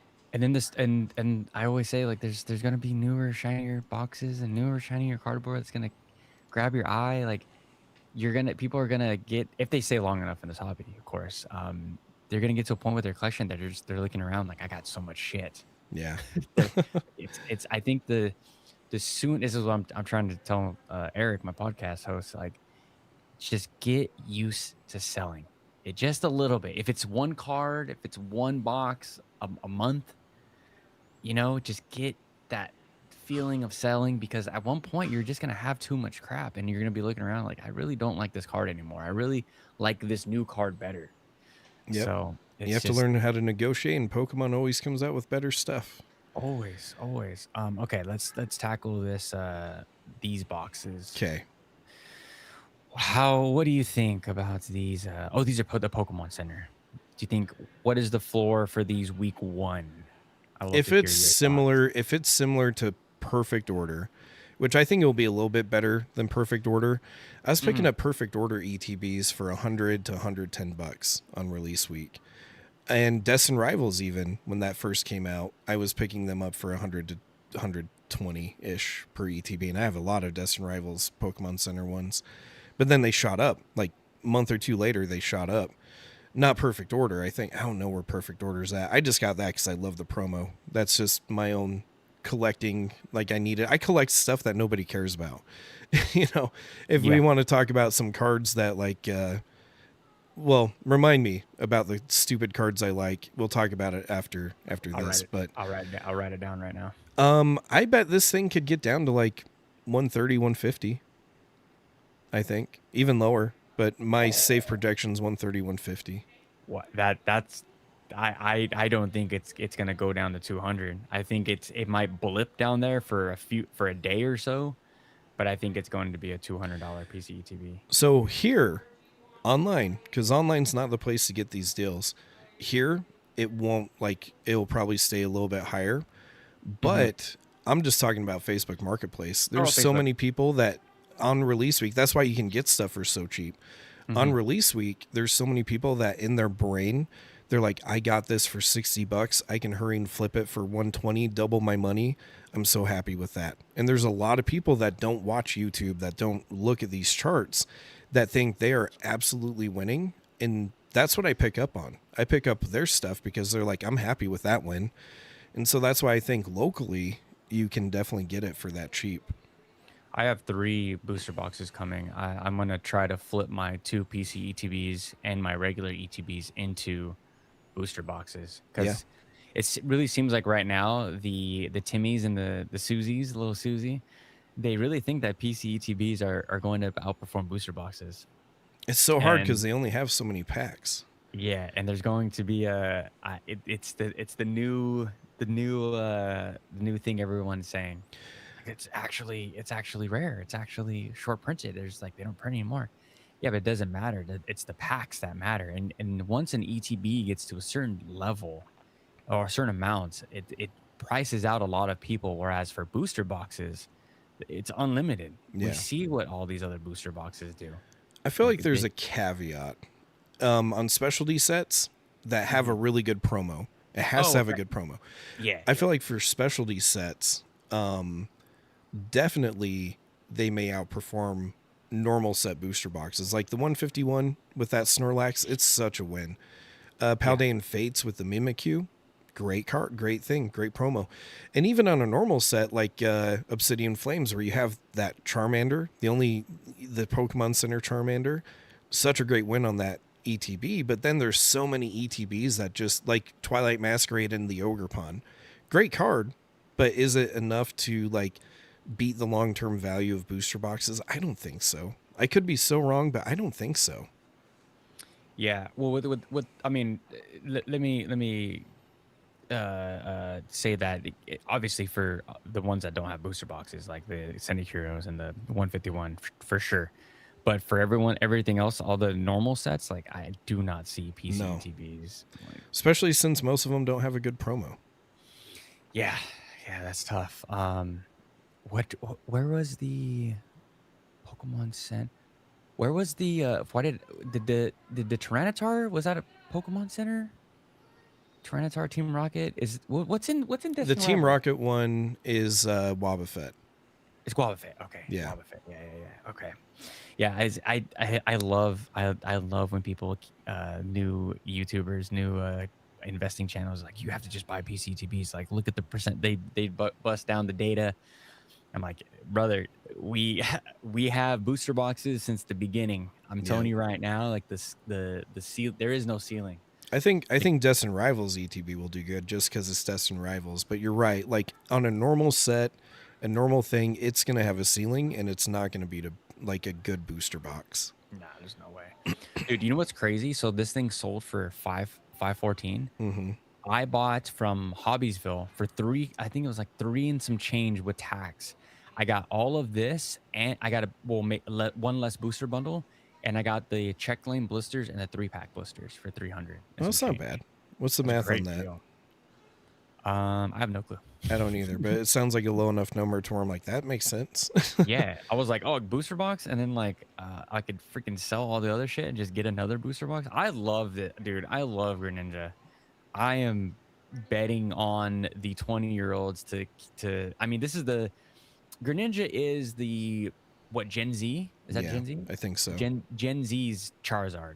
Yep. Just like going, I'm betting on Greninja all day. Like, this is, I hope to have 5-6 booster boxes of this, and I'm just holding. I call it an investment or whatever, but I just like Greninja a lot. So anything Greninja, I am all in. I love Greninja, but I think my favorite one so far is the Shrouded Fable one, the promo. But and actually I do have that $2,000 PSA 10 Gold Star 25th Greninja I got for a good deal. I got for like $1,200, so damn, I was pretty happy with that. But I think that's a great Greninja too. The Celebrations one, right? Celebrations Gold Star, yeah. Oh yeah. And a PSA 10. Bro, me and my friends, I sent in 3. I mean, they're 50-50 cards. They're either gonna freaking 10 or 8. They're hard to. I think there's only 2,000-ish in a 10. There's hard not to a ton. grade, bro. Yeah, They're super hard to grade. But I'm like, fuck, I'm taking this risk. And then my friends, they sent in like in the 20s of the Gold Star. They would go to all the card shops here and just buy out every single Gold Star Greninja. That is at the awesome. show. It's like, I need to hit, and I was like, dude, the gem rate's real low. Mm-hmm. But as we can see, Haas, it's about $220 for a booster box. That beats TCG Player. TCG Player is like what, $250, $260? Mm-hmm. Nice. Yeah. I this is hard for me to believe that people are this bearish. It makes me happy. It makes me very, very happy that people are about to make a dire mistake for all the quote unquote investors. Go ahead. I almost wonder if I don't think it's going to be as strong as Phantasmal Flames, but I think it's going to do better than Perfect Order. Perfect Order dipped down sub 200 a couple different times. And Phantasmal Flames even almost dropped down sub 200 for like a millisecond. But I think Chaos Rising, especially with the connecting arts for the Greninja, like, this might be a dumb hot take, but I think you'll see this thing, like you said, people are being bearish and people are just listening too much to the online filth, not filth, garbage. And I think that it's probably going to do better than what people think. Not Phantasmal Flames levels, but I would not be surprised if this dips down a little bit below 200 at the very beginning, but then jumps back up into like the 250s. But I don't know. I think that So could be wrong, but I think it'll be taken my better my than Perfect Order. my floor for this box is 350. I think I agree with you 100% that we're going to see a blip, and then it's just going to shoot right up to 350, and that's going Yeah. to be the new floor. Yeah. Because, I mean, it can, I guess, like, would you say it's better or worse than Twilight Masquerade? For me personally, or for the market? I guess both. Because me personally, I like Twilight Masquerade better because I can get, like, Chansey and Blood Moon Ursaluna, but those aren't worth anything. I just like them. For me, And so I love that set. I love Twilight. I have the Blood Moon. I love the Blood Moon. But like I said, Moon. I like Pokemon cards that no one cares about. Yeah, same. But this tells me, though, if Twilight Masquerade can be carried by a Greninja, I think this can very easily be carried by a Greninja. It might take a little time. Might take a good chunk of time to get up to that 300-ish range, but it'll probably do it faster than Twilight did. Twilight took years. That's how I know that this market is just so new. There's so many new people in this hobby, and when we're talking like the Mount Rushmore of Pokemon, like per generation, right? The 20-year-olds that grew up with the Froakie line, like and grew up in the anime watching Ash's Greninja. Mm-hmm. Like you talk to anyone that grew up in that era, right? They would literally tell you like that is their Charizard. Like that is the guy. Yeah. He's right up there in the Mount Rushmore of Pokemon. So when I see these, I don't give a shit how crappy you guys think that the SIR or SAR is. It's Greninja. Just like if it doesn't matter how crappy you thought Obsidian Flames Charizard is, it's Charizard and it's going to perform. Look at Obsidian Flames right now. Like, and you're trying to tell me that this set isn't going to do the exact same thing. It's going to be a $500 booster box. It's going to take a little bit of time, but the moment that people realize how many people love Greninja, that is their Charizard, it's over. This is a $500 booster box, and everyone's going to be looking back. Even Phantasmal Flames kind of got the same treatment. Everyone's like, this set's mid. It only has one chase. It sucks, whatever. And it very quickly beat that sentiment. And I think this one can get there too. But like you said, there's a lot of, like you said, 20-year-olds that grew up around Greninja. One thing I've noticed in my card shows that I've been vending at lately, and a lot of that age group are definitely pumping the market right now. And none of them watch YouTube. Every time I ask them, I'm like, oh, have you guys heard of Team Rocket Joey, Nostalgia Nomicz, like all that stuff? They have no idea. They don't listen to anything that we're saying. And they're just out spending their adult money. They have low bills right now because they probably still live at home because nobody can buy a house right now. And yeah, I think they're pumping up the market quite a bit. And I always ask at card shows, what brought you in? And it's always whatever the newest stuff is. And I can guarantee there's probably some 20-year-olds that are going to come in and be like, oh, you brought Chaos Rising? Man, I've been waiting for that set. So we'll see. I'm gonna post in the chat something that you guys need to go watch. Here we go. You guys can just look this up. The complete story of Ash's Greninja, and tell me that you're bearish on this on this Pokemon. And it has such good cards. Such good cards. Yeah. When I laid my eyes on that Greninja from Twilight, I was like, holy shit, this card is so sick. The background, the textures, everything. It reminds me of that scene from, what was it, when Joker is blowing up the hospital and he's walking, he's just like, it's all tweaking out, and it's like, yeah. Boom. Yeah, but it kind of looks like that with Greninja. It kind of looked like Greninja just threw a grenade behind him, and he's just he's just for the, what up? Yeah. Someone should clip that picture. But yeah, and then, boom, and he has the crown, and the crown's kind of all tilted, such a gangster card. Yeah. Dang, when no one likes the crowns, they definitely made it work for Greninja in that card. So good. So what are we agreeing?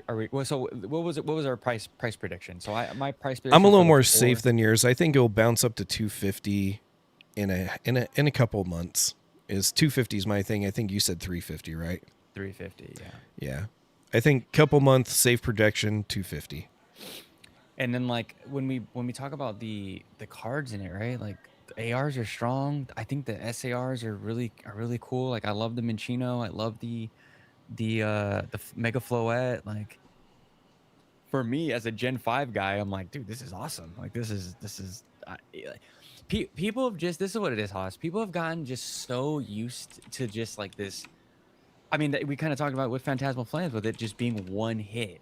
Like, welcome to the Sword and Shield era. Yeah. That's what it was. It was you open thousands of packs and you didn't To pull get your shit one for thing. years. So when we go back, we're going back to these like 1-for-1 sets according to Japanese. It's fine. Like this is what I'm used to. This is what feels normal, and I think Pokemon's doing this. It does actually slow down the market. It does make people like second guess where they put their dollar. Yeah. I think it makes people just like, I don't know if I believe in it or not. Makes people drag their feet, and then all of a sudden they're like, oh crap. Yeah. But I haven't looked at the set list for a second for Chaos Rising. I got. Oh, okay. You know what? Even Claydol that nobody likes, has a really epic card in this set. Holy crap. When business slowed, that Hank asked starry Copilot background. in Excel how to help. Oh, I got a commercial in the middle of my thing. Even the Claydol looks crazy good, dude. And I don't even like Claydol. Bro, you know what looks good? This looks good. Trubbish? You know what? I have an illustration rare Trubbish, and I love it. It's like on a pile of junk. And I feel... Oh, nice. I feel bad because I told a guy at my last card show, I'm like, I don't think I have that one. And then I totally found it in the stuff I was selling. I felt so bad. Shout out to my boy Trubbish. Freaking legend. Absolutely. I can't even say the name of it, but Zeranius, like that card looks really cool. Even the Tauros. Like the Tauros looks freaking cool. They really dropped the ball on a Beedrill SIR though. Like where's the Beedrill SIR? They gave us one and that was it for the next 10 years. I know. I hate Watchog. It's like one of the most annoying Pokemon has ever created. I'm gonna make a list of like top 10 worst Pokemon. I'm black and white is my favorite era, and I hate this Pokemon more than anything. There's that one Pokemon too that kind of looks like that, kind of more like a little Weevil though, and it has like the Trump haircut. Oh, Gumshoe. Yeah, what the heck? Yeah, you know what? I like this set. You know what would have been crazy though, because we're due a Mega Charizard YEX. Like, what if they dropped that into this set? That would have been game over. For anyone that's like, the switch up is gonna have to be studied. If you've never seen this card, I bet that card looks great in person. In Japanese, I've never seen it in English, obviously. In Japanese, this card, it completely won me over. Like, this scan does not do this card justice. This looks super shitty. I agree with you guys with the scan. But when I was there in Japan on release and I saw this card, I was like, holy crap, I need to own that card. That card is super, super nice. I'm so sad. Oh, no, sorry. You go. The way the water like reflects off the card, like the texturing like on the card, it's insane. When you compare it to something like the Groudon SIR from Paradox Rift, where it just literally has like a circle of water around it, like so stupid. But then you look at that Greninja and like just the different patterns of the water, the vortex of it, like it looks really good. And I bet in person it looks killer. I bet in person it looks so good. For sure, dude. This card is also one of my favorites because this is the strongest Pokemon on my team right now. Paired up with the Mouseholds and like Cinchino. Look really cool. Cinchino's sick, so fast. Oh, I bet. I just max speed every little item I can get to max speed Cinchino, and just so they can't even hit me. I was always hated on the normal types, and then I don't know what happened. I was just like, oh, like Minchino's kind of cute. I'm gonna use Minchino on a game, and then I freaking blacked out and just leveled it up to like way too fast compared to the rest of my team. Just outpaces everybody. And that was just the tank, and I'm catching up with everything. But I don't see why people like AZ's Tranquility is really beautiful. I know no one likes. I was about to say that. Like that whole flower background and holy crap. You know what? I was like, oh, this is my favorite set, but compared to like even Paradox Rift and Temporal and all that, like this blows a lot of Scarlet Violet sets out of the water by far. And this card is my favorite card in the entire set. My favorite. smart they I are. just decided this Sliggoo. I want Oh, Sliggoo. Slugoo, yeah, like the little Slugoo. Yeah. Where's that? This one, Slugoo, yeah, so cute. I'm so sad though. I didn't import any Japanese Chaos Rising because lately the Japanese prices are wild, dude. Like, even now, like to import it in would suck. And then I'm even looking at Abyssai right now to import in. Stupid And expensive. after the price of the box, after the tariffs, the shipping, I'd be at like $98 a box. And so that means I'd have to sell it for like a stupid amount, like way more than I ever should. And will people buy it? Maybe, maybe not. But I think at a card show they would. I don't think on my website. I don't think that'd do too well. Yeah. But just wild, like what's happening in Japan right now with their prices.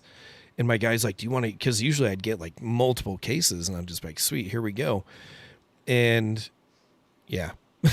So Bro, I'm just on like, sorry, release but I'm day- not going to buy anything from you this time. Yeah, dude. On release day, it was madness. It was so cool to see, but oh my god, is it madness there? Like on release day, I was like, oh, there's no way we're getting. when, when I was in line trying to grab some Chaos Rising packs and seeing like the workers just like like full on sprinting to Oh, the I back bet. to just crack more booster boxes, and they're just packs flying around. I'm just like, we're never getting $40-$50 booster boxes, Japanese boxes ever again. No. That's No. gone. It's just too.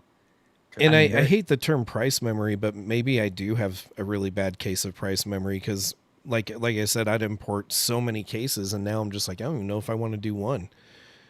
Yeah, it's tough, bro. It's tough. I mean, when I had Poke and Eon, he said the same thing. He's like, dude, I'm like pivoting. He's like, I'm in Korean, I'm in Spanish, and all Yeah. that stuff. He's like, the it's just not worth it. for Well, him. even Chinese, I linked you the prices of my Chinese person for the 151 surprise. Even that's crazy expensive, like super, super expensive compared.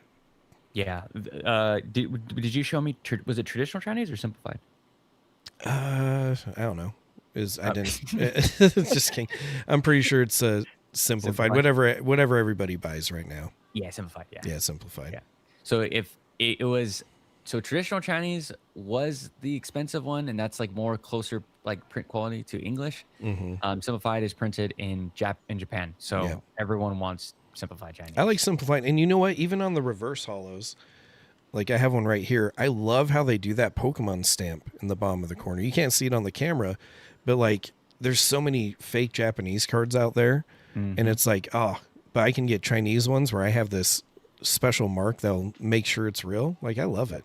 And I love how the Chinese boxes, like for the 151, they have the little Pokeballs. So Yeah. it still has the wrap, the shrink wrap as like the texturing Yep. Pokeball. So you get that. I don't.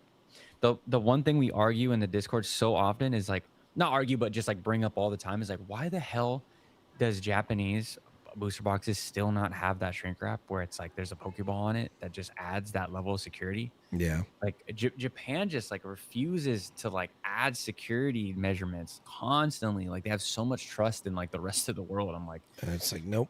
no, I don't. because you can reseal a Japanese box and not even touch that little tear off.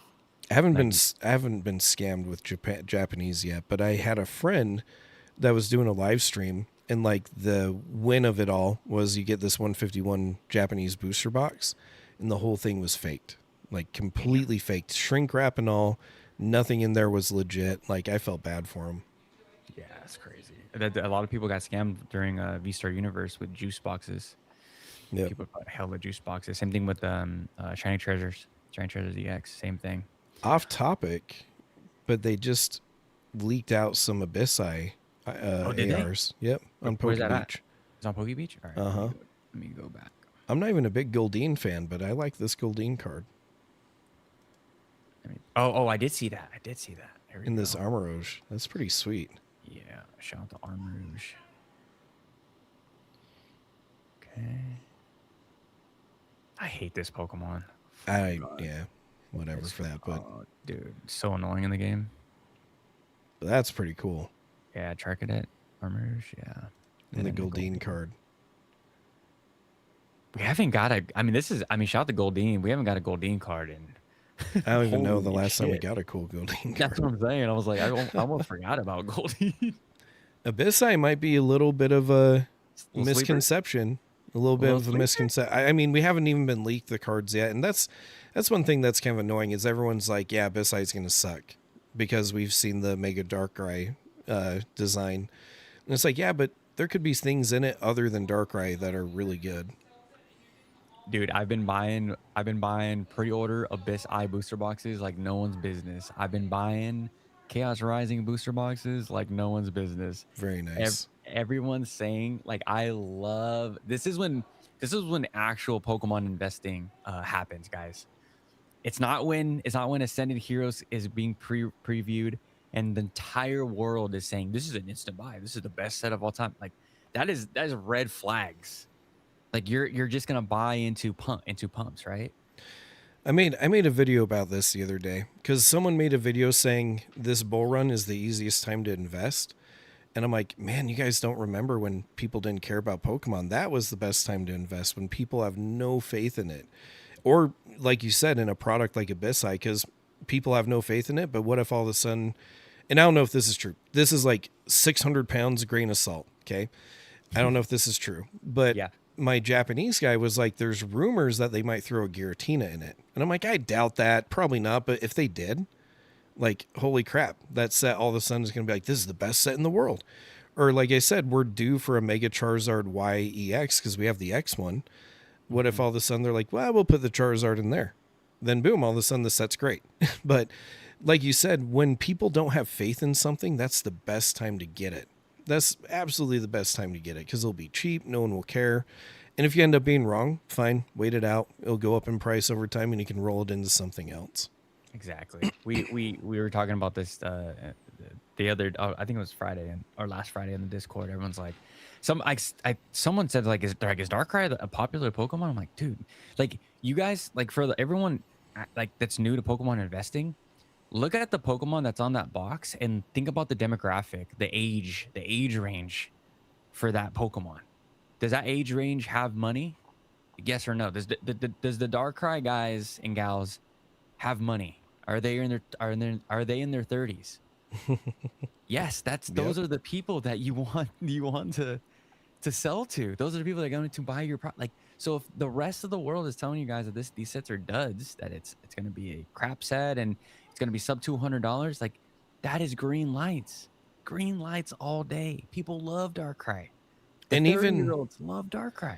Even if you don't like the Mega Darkrai design, like Mega Zygarde's a good example of this. Still not worth anything, but you know what? They did so much better on that card than I thought they would on the SIR. Like it looks like a freaking Megazord. The colors and textures are really cool. I have one. I love that card. Good. Reminds me of Power Rangers. Like that's why I got it. I love it. But they even made the art of that, like, because the ETB art like looks silly. It looks absolutely silly. Giant. Yeah, like get this big cannon but then the SIR, like they made it look so good.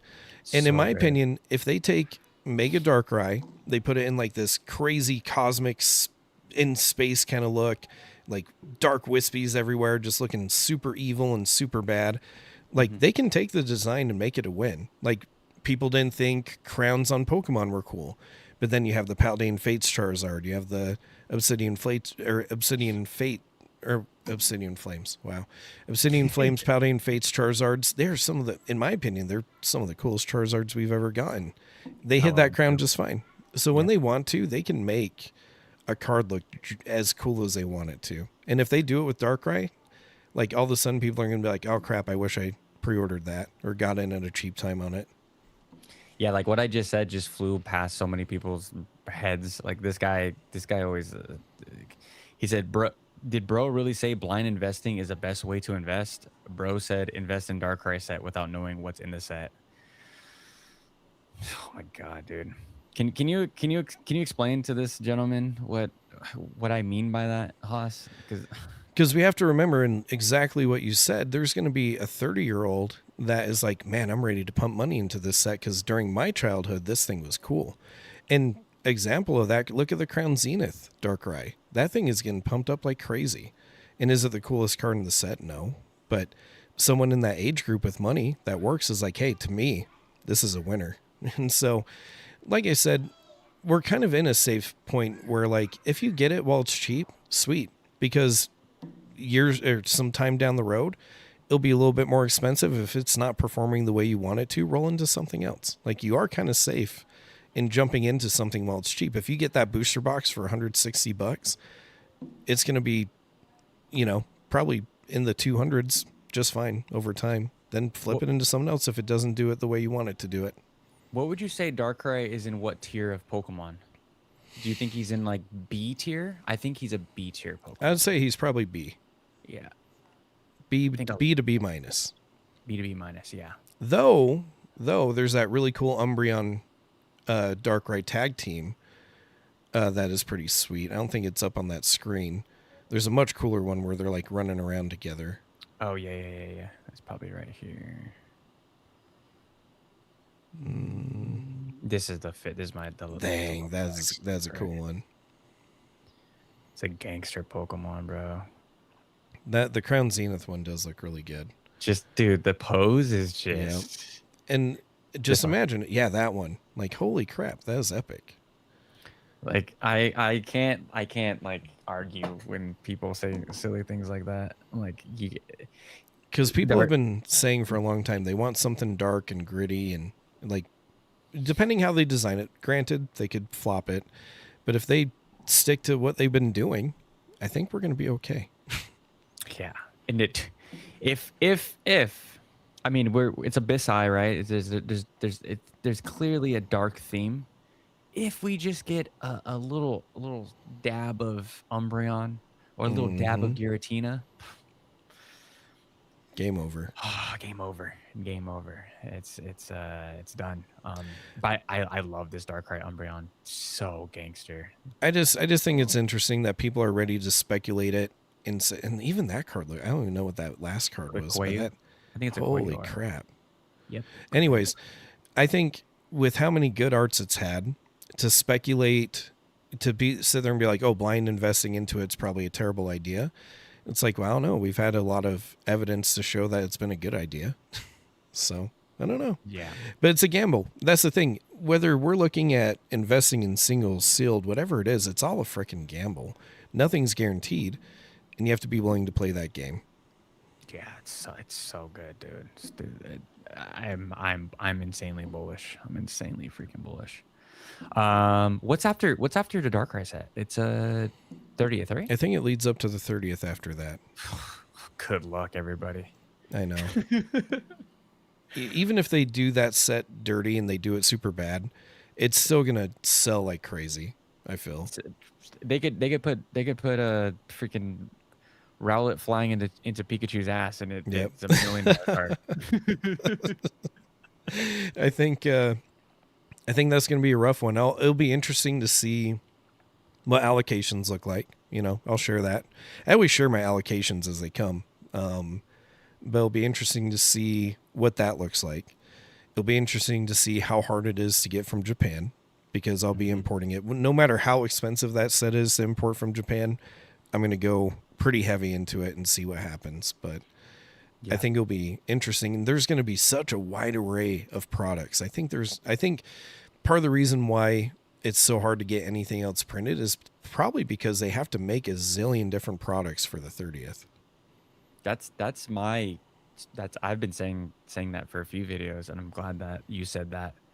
It seems like that is the clear, like, no-brainer reason, right? It's just, I think if we were it wasn't the 30th anniversary, we would start to see some sort of reprint announcements, but nothing going into the 30th. I'm like, oh, they know what they're doing. The 30th is about to. It doesn't have to blow everyone out. It could be more Taco Bell cards like this, right? It could be more stickers, more of this, and it's gonna sell. People are gonna print generational money in the 30th anniversary. I think so. It's I think what will be rough though is if it's like Ascended Heroes for release. If the 30th has it to where, like, because Ascended Heroes, it came out in January, but it was only like the 2-pack blisters because one part of it got delayed. And all the products didn't come out until I think late April, early May. I think the EX boxes came out in May. Don't quote me on that. I could be wrong on the timeline, but it took months to get all the products out. Then you had Wave 1, you had Wave 2. It'd be rough if the 30th has 2 different waves and a staggered release schedule on top of that, just like Ascended did, to where all the products for it aren't even out until like the next set or two. Like that'd be rough. They're literally gonna drip this thing out and milk it into absolute infinity. I wonder if they're gonna. I mean, what other set did Pokemon come out and say that we're gonna print this to demand besides Prismatic Evolutions in the past like Nothing that I 2 or know 3 about. years? Not That's even it, Ascended. right? You'd think for Ascended they would have made some like that too. No, no announcement, right? Am I No correct? announcement. Oh yeah, dude, we're done. So if they have a tiered release and a waved release packed together, and we don't get everything until like sets later, like it's gonna be just as cooked. It's gonna be so rough. Pandemonium. Pandemonium. Would you? Here's my new take from. I mean, this is a thought I've been having for the past like couple weeks and like trying to get this out in video form, but I really don't. I mean, I kind of said it in the past video. The reprints aren't coming and they don't matter. I'm like doubling down. Like we're going into the 30th, dude. I really don't think we're getting some type of big reprint that all these. I mean, just social media in general. I don't want to say YouTubers, but just people in social media are just hoping, praying that this reprint god Arceus is gonna come and save them all. I get a lot of flack for that. So Do you think a reprint's coming in that mass that's gonna like change anything into the 30th? not into a meaningful amount, because if they're making as much SPCs as what people speculate, because I just got those from Distro, I could order 8 SPCs once a week. And that happened for 2 weeks before they sold out. Because I think some stores were like, oh, 200 a pop. That's too expensive. We can't do that. But I bought them. Every week I could, I bought them.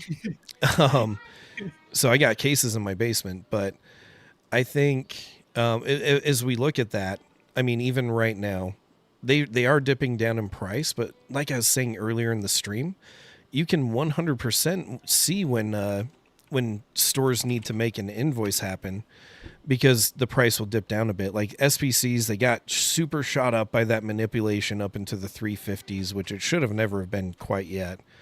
But we're looking at them in the 290s right now, 295 to 299. Where I got them, I think I said 199, right? Or have I been saying 299? I always mix it up. 199. 200 per. Reprints, in my opinion, there will be a small little blip that you can capitalize on, but the discount is not going to be as big as you want. It'll be like maybe a $50 to $75 discount for a second, and then that will vanish and go away. Just because all the people that do have money, they buy it. They'll just buy it right up.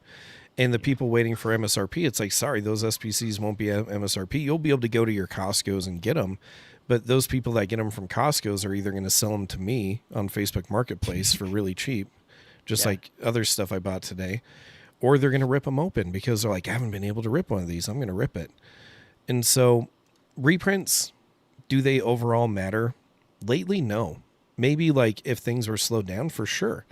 But right now, no, they don't too much. And it just gets absorbed because people see that discount, and you have two camps of people. You have the people that'll be like, well, I didn't buy, let's say Ascended Heroes, for instance. I didn't buy Ascended Heroes at 80. I didn't buy it at 90. Didn't buy it at 100. Not 110, not 120. Sure as hell not going to buy it. If it hits 250 and it dips down to 200 or 180, I'm not going to buy it then either. And so many people get hung up on that.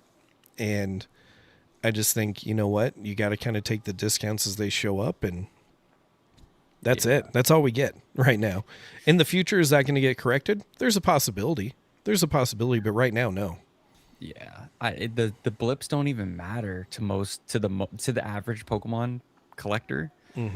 the blips won't matter. Just like you said, like the people that have money, they're just gonna continue to buy. It doesn't matter if it's a $20 blip or a up $20 blip. You're still gonna continue to buy because you see the long term hold or you see the potential in that box. Yep. Or you have a business that you have to maintain, right? Yep. So There's, oh man, dive into it a little harder, but there's the MSRP people that'll never buy anything because they didn't buy it when it's cheap either. Like I was selling booster boxes for $100 each, cases. I was selling cases of them. People wouldn't touch them. I could get card show vendors to touch them and everything, but online, I even made a YouTube video. I think back in 2023 or 4. There is a video of me where Surging Sparks came out, and I noticed Twilight Masquerade started getting limited by distro. Paradox Rift, Temporal Forces, you could only buy one case a week. The prices were going up on them from distro. And I told everybody, I was like, hey, these prices are probably going to start going away. Everything's probably going to start changing. yeah. And I said, I'm going to make this video, and I'm going to show that nobody bought it when it was cheap. And nobody bought it when it was cheap, except locally people would. And Yeah. I think the same people that are waiting for MSRP, they won't buy it when it's cheap. They won't buy it when it's expensive, but gets down on a discount because of a reprint. They just don't buy it. But the people that do buy it right now are people that don't watch YouTube, that will buy a gluttonous amount of packs for their kids, no matter the price. No matter the price, because they're at my card shows. I watched They that buy video. up my entire Ascended Heroes stuff, and they don't care about the price. And I think it raises some bratty kids for sure. But then it like feeds into the kids' need to gamble, because it's just as much for the parents as it is for their kids. They're like, I can rip this open and get a $1,400 card. Kid, aren't you excited about that? Like, that's kind of where we're at. And like you said, the reprints just don't really matter because, yeah, on YouTube, there's a very loud subsect of people that are so against anything other than MSRP. But you'll see they're the ones that maybe have one or two booster boxes in their collection that say, I am the investor. I'm it. This is me. And it's like, no, because you're not buying stuff or selling stuff. You're just like in this void section of the hobby where you love to complain and be loud about it, but you're doing absolutely nothing else. Yeah. The loud, what did it say? The loud minority isn't the majority? Is that what they say? Pretty much. It's like, dude, I get the keyboard warriors are always people that have one booster box and telling you that they're Pokemon invest, which if that's all you can afford, for sure, it's fine. If you buy a booster box for every set and you're actually gonna hold it for 3 to 5 years, by all means, like that's not who I'm talking about. But that's not the people we're talking about. That's probably 1% of the hobby that's actually gonna see. Well, and that's why when I talk about investment buy price ranges on my channel, why I play it super safe, because to me, I'm talking to people like before, when I first jumped into Pokemon, making my business and everything, I didn't have capital. I didn't have any money. I'm still poor, but I have a lot more Pokemon buying capital. I don't take it as income. I just use it to keep on getting more stuff.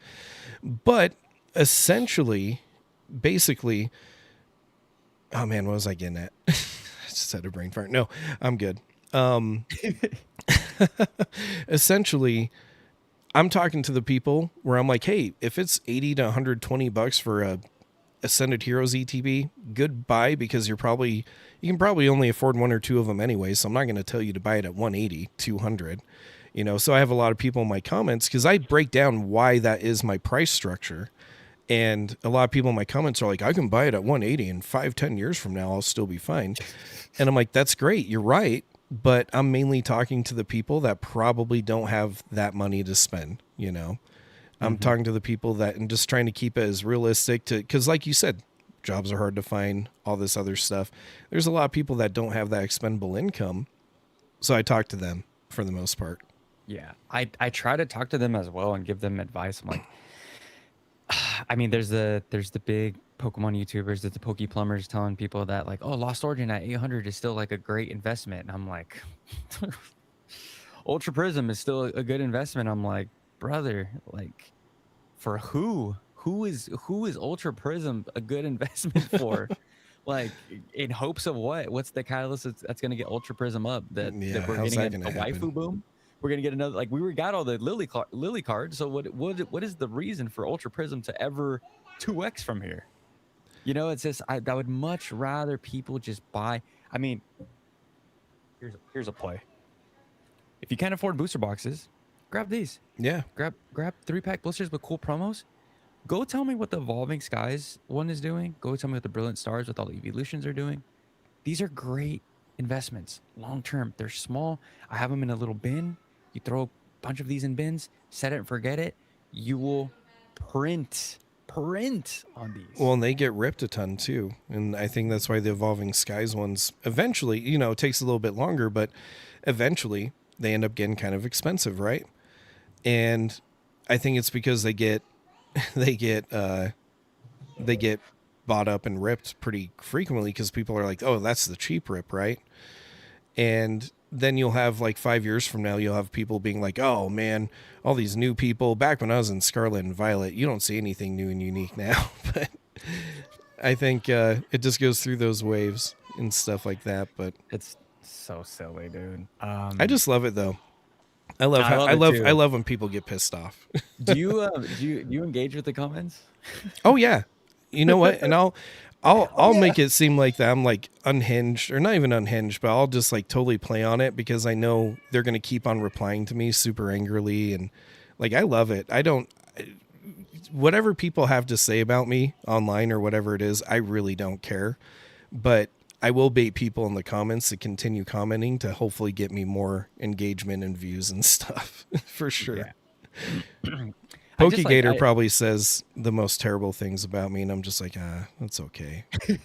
Just kidding, he doesn't. I love Pokegator. Shout out Gator, freaking such a nice dude. He is a nice guy. My favorite streamer constantly flexes his collector amount. Like, dude, it's not gonna all sell for that. That's a good point. You know, at some point, someone has to be your exit liquidity, but then also, like, you'll never be able to sell it at 100% market. That's not how it works. Nah, 80 if hectic. What is it? That's because there's certain people that I will talk to in my videos and other videos that I know will go report to their people. It's a domino effect. Yeah, that's all I'm gonna say. They're not here. They're usually here in my chat every night too. To the little minions, but they're not here. I don't know what happened to the minions. They saw my face probably. Yeah. You know, it says I like Haas's energy. He's really cool and calm. Yep, that's why me and Haas get along so well. They're used to the constant gains. Yeah. My favorite time is the constant pains. This is the best time to buy. I am, man. I can't wait for people to see sideways motion, and I can't wait for people to see a actual dip for a few months. And I want to see if people are still buying the same way. And I'm talking more. I'm not talking about the shrimp. I'm talking about the whales. Are the whales still going to want to buy when they see 3 months of downward movement? What do you think, Haas? I think the smart ones have been playing this game since the dawn of time will. But the people that are new, that in this market where all they feel is winning, constant winning, I think once they feel that pain, they're going to be like, oh, I need to slow down. And they probably have priced themselves out a little bit at that point, where I kind of keep some stuff aside. Because if a major crash, like, and I'm talking like major cataclysmic crash, if that ever happens, like, I'm setting some stuff aside to handle that situation for people. I will be their panic exit liquidity, but I will too. But I just don't think it's going to crash down the way people think. No matter the printing facility, no matter what, Pokemon has built up, and people have been saying, oh, most collectors and most fans right now only stick around for a year. And it's like, well, 151 came out in 2023, and they've only been gaining momentum since then. And all the people I've started selling to during that 2023 period are still here. So I don't think people are leaving like they used to. Bull run forever. Maybe not bull run forever, but never the cataclysmic event that people think is going to happen with the printing facility and everything. I don't think it's ever going to. And I hope I eat my words. Like, I hope I'm wrong. I'm always like, I hope I'm wrong 100%. Because I say that that all the that time just works too. for me. That just works for me. And Gator, you know I love you. Shout shout out to Pokey See, that's what Gator. I'm saying. That's what I'm You can saying. I always just super say chat. one little thing, but no, me and Gator are bros, like Yeah. 100%. Nah, Gator's He's gonna homie. fly me in a helicopter someday. Sick. I have a question. Since you kind of asked me a question in the beginning. Let me ask you a question. Okay. Do you think people should be grading right now since we're in a little grading boom? What are your thoughts on flipping graded cards right now? I mean, graded cards are at an all-time high, and so if you're getting good deals on singles, why not? You have to wait a little bit. Sometimes you have to wait a little bit, but why not? Yeah, I think. Did you see, like, maybe I'm paying more attention to the grading stuff now that I'm grading, but I swear the gains weren't this good though. No, Right? no, because I have a ton of cards that I bought at a certain price that I thought were way too expensive. Like Ancient Muse back in the day were only Oh my maybe gosh. like $400 or $500, if that $300, I think, and now they're like 3,000. Dude, Like no one wanted those when I no got one back wanted into Sword them. and Dude, I could have bought in box of Ancient Muse in the Sword and Shield era. Like those were, like, people are using them to hold the door open. I Like, was watching Whatnot streamers literally, like they would buy cases of them and they're just flipping them for super cheap on Whatnot. And I'm like, yeah, man, I needed to dig into eBay and find whatever big box of Ancient Muse was selling because I graded like 30 of them. I only got one back in a 10. But man, that there's just some plays I wish I would have made back then. But even now, there's still some singles that are super cheap that when you grade them will be a ton. Like that Haunter, that illustration rare Haunter that came in the battle deck. Like not it's a little pricey, but like I think it's a multi-$1,000 or like maybe like 1,200 to $500 last time I checked per 10. Like the grading plays are just as good as ever. Now, is there a ton of backup at PSA? Could we see like a flood that kind of brings things down a little bit? Probably, but those get bought up. It's just like sealed. When a discount happens, it gets bought up and then people bring it back up to the price they want. so right now on PSA we're at 6 months turnaround time if you didn't get your submissions out on the 14th. Which I There is didn't, sadly. there is rumors, bro, that we are going PSA is going to just completely shut off for a couple months. Have you seen that rumor? I Floating haven't around? seen that rumor. It was I'll all believe it when I see it in writing. Yeah, same. It was all over Instagram, all over Reddit, and I was like, they have to catch up at some point. Look what Tag did. Even at their last hiatus, though, or like their last like big grading boom, they never shut anything down. It was just like you're not getting your card for a year. Yeah, So and it's all I don't think it's they'd ever $100. shut down. They're not going to turn down money.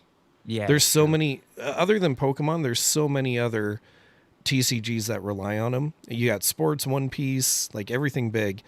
I don't think they'll ever shut it down like that. Yeah, same. Maybe they just do like $100 submission, just like they Mom's- did during the Mom's telling you to go to bed. Can you please go to bed and listen to Mama? I want to say goodnight. Yeah, say goodnight. It's okay. I love you. She's saying goodnight to the chat. And say goodnight to the chat. Say goodnight, chat. Goodnight, Jack. Say goodnight, Henry. Goodnight, Henry. Say goodnight, Pokegator. Goodnight, Pokegator. Let's go. Hey, I love you, baby. I'll be there in a minute. Go with Mama, though. Thank you for saying goodnight. That's so sweet of you. Future podcast star.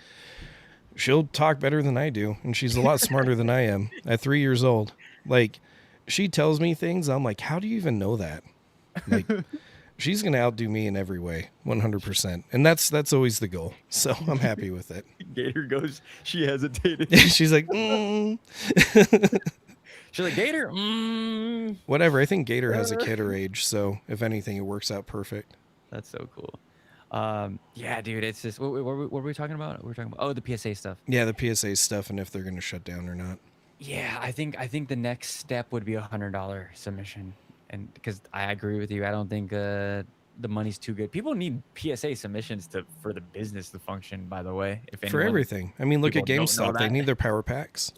they need their power packs. Yeah. So I don't think they'll ever shut it down. And if they do, I bet GameStop will still be doing submissions because PSA probably is like, we have to with GameStop though. Yeah. My buddy he just got one of his submissions back, and he was saying like PSA was offering him offers on his sevens, his like I mean, they're taking everything. I heard So for a while they're doing like 100% offers on like PSA 10s and stuff like that. I don't think they do anymore, but nasty work. that's what I need to do. I need to come up with a fancy gambling machine like on their website. Just put it up on mine and be like, yeah, there's a chance at a Lugia or something. Go for it. I wonder how much it wouldn't cost much to have a startup business like creative or whatever the one that Alex works for, Nostalgia Nomicz. Oh yeah. Like whatever that one is, and there's Courtyard.io, there's GameStop Power Packs. I think that's the future of where these slabs are going. I almost like wonder if I was almost like a test pilot for it, because I used to do something like it where I'd have like Japanese booster boxes, English booster boxes, 151 UPCs. There's a PSA 10 Lugia and stuff like that. I used to do like a mystery product where I would, where you had a chance at getting those. Like worst you get is an English pack, sometimes a Japanese pack when Japanese came along. But, and I'd do it at my card shows too. I'd set up a laptop and I'd have the wheel. But basically on my website for a while, I'd have it to where you can buy it. I'd record myself running the wheel, so there's no hijinks on it. And then, like I had people, I remember the first time I did it at a card show, the very first person of the day took down the PSA 10 Lugia. So I had to put one of my personal ones in there and stuff like that. I probably made it too fair, but even then I was still making like good money, even though it was like a really cool setup. But and then I kind of like got more engaged with the hobby itself and on YouTube, and I'm like, you know what? I don't like that. I don't like that. Even though it was a much better deal. Like I had people walking away with 151 UPCs and booster boxes of like Surging Sparks, Twilight Masquerade, and everything. Like it was not the worst deal out there, especially since I only ran it for like $7. Damn. Yeah. I mean, I've had walking through card shows, someone has like a little gambling spin for like $5, and I was like, whatever. They're probably gonna make like $2 off of me, when it's all said and done, and I get something. And like usually, if it's a $5 thing and I win the $5, I just give it back to them. Like, yeah, it was just fun, because I know everyone at least the good vendors. I'll support the good vendors. That everyone's trying to make a quick buck. Everyone's trying to like just scrape by in this economy. So I'll support the little $5. But when you see the gambling thing for like $100, I'm like, yeah, you get a power pack, or like you spin it $100, but you're probably getting like $5 worth of value. Blows my mind. At least with mine, I'm like, you're getting an English pack that ranges from like $4 to $7 anyways, whatever, right? Yeah. But you're right. Like when you see those people dumping in hundreds of dollars, and you're just like, oh my gosh, dude. Bro, I can't do that. I watched, I could do those people get hella views still to this day. They'll drop in like 5K, right? And then they'll just do hella power packs, and people will watch, people will donate. They're making so much money. I used to cover this on my YouTube a little bit on like the end. I'd call it the joke of the day. And I'd jump onto Whatnot and watch videos of people doing like the surprise sets, which is pretty much a wheel spin, and doing just other stuff like that. And people were paying like crazy for it. Like it was nuts. The average Pokemon collector isn't on this live stream, right? They're not in this chat. They're not like I mean, they are. Sorry, I'm sorry. The average Pokemon creator is that. But the people that are in these Whatnot streams, the people that are in these like these GameStop power packs, I mean, these guys are throwing thousands of dollars at these power packs. Well, and I think Whatnot, to be honest, are the ones that are probably causing a lot of the market pains, and not like the scalper that goes store to store. Because I was watching it like Phantasmal Flames. I was watching whatever weird gamblish thing they'd have going on, and they were doing packs for like $60 a pack with a chance to win like something on top of that, right? And it's like, holy crap. Or if you go watch Kraken, who's like the biggest Whatnot streamer, running 24/7, they just have workers that rotate out. Oh, God. Like like their prizes are like, oh, you get a case of SPCs from Prismatic Evolutions, right? But people are buying into that for like $100 a spin to get a $2 Korean pack. Like, but you see it, they have walls and walls of cases and product way more than like Redbeard, way more than like Yeah. anything you've ever seen, any store, any online entity. They are the ones that I think just buy up this crazy amount of product and probably get the prices to where we're at now. But there's such a demand for it. Like, people are endlessly dumping their funds into this, Yeah. and they have so much liquidity, these guys. If you're making $100 for a $2 Korean pack, like, you're winning. you're absolutely winning. And a lot of people really underestimate, I think, rip and ships in general. They're like, oh, they don't make that big of an impact. I'm like, they make a bigger impact than the people camping stores by far. We just get cool fist fights with it. Yep, exactly. It's like those are the lower level problems, lower level fights and stuff like that. Where I agree, the rip and ships are exactly where people need to stop supporting. But the people that have a crap ton of money are in those whatnot streams. The wells, because I literally watched someone where they made two $11,000 purchases, a $5,000 purchase, and I think it was like a $3,000 purchase, and they bought up all the overpriced Descended Heroes packs on the dude's live stream. And that dude was just whipping out like 30 grand, like it was nothing. And I'm like, holy crap. Yeah, dude. The first time I saw, I said it in my, like, me and Eric, we went, and Joey went to a card show, and this kid, he was like, I was carrying around a bag, and he's like, you got slabs in there? I was like, no, I got some PSA submissions coming back next month though, or in 2 months. And he's like, yeah, take down my number. He's like, I paid 95%. And I was like, for one, who's this kid? And I looked, I mean, he had nothing, really anything crazy in his like vendor table. I'm like, if this random kid is paying 95%, like, what is the market doing, right? Is he just trying to recoup or what? And then we go to another a card show the next weekend, and Ryan's Card House was there, and he's buying at 95% to market. Because he does the same stuff on. Because he does the same thing. So is the floor being brought up as far as buybacks on these cards? Because GameStop, when you do the power packs, you're getting 80%. Yeah, something like that. But that's the thing though, and like I was saying, when you're making that much money, 95 or 100% on a slab doesn't even matter to you, because you know you're gonna get like 300% on whatever that slab cost you. One of the card shows I did, I think 2-3 of them ago, a guy came through and wiped out all my slabs for 95%. And I'm like, sweet, whatever. Money for me, but I know where that's going. Going to some kind of game. But it's just wild, because that they make so much money that they can go pay whatever they want and still make way more above it, for sure. Yeah. I that's why I always, when I get my PSA submissions, I let the Discord know. I email, I DM certain individuals like, hey, are you interested in this card? I know you like this card. Try to get the cards to the right people's hands, because when I'm gonna start vending with my boy Sky Ninja in August.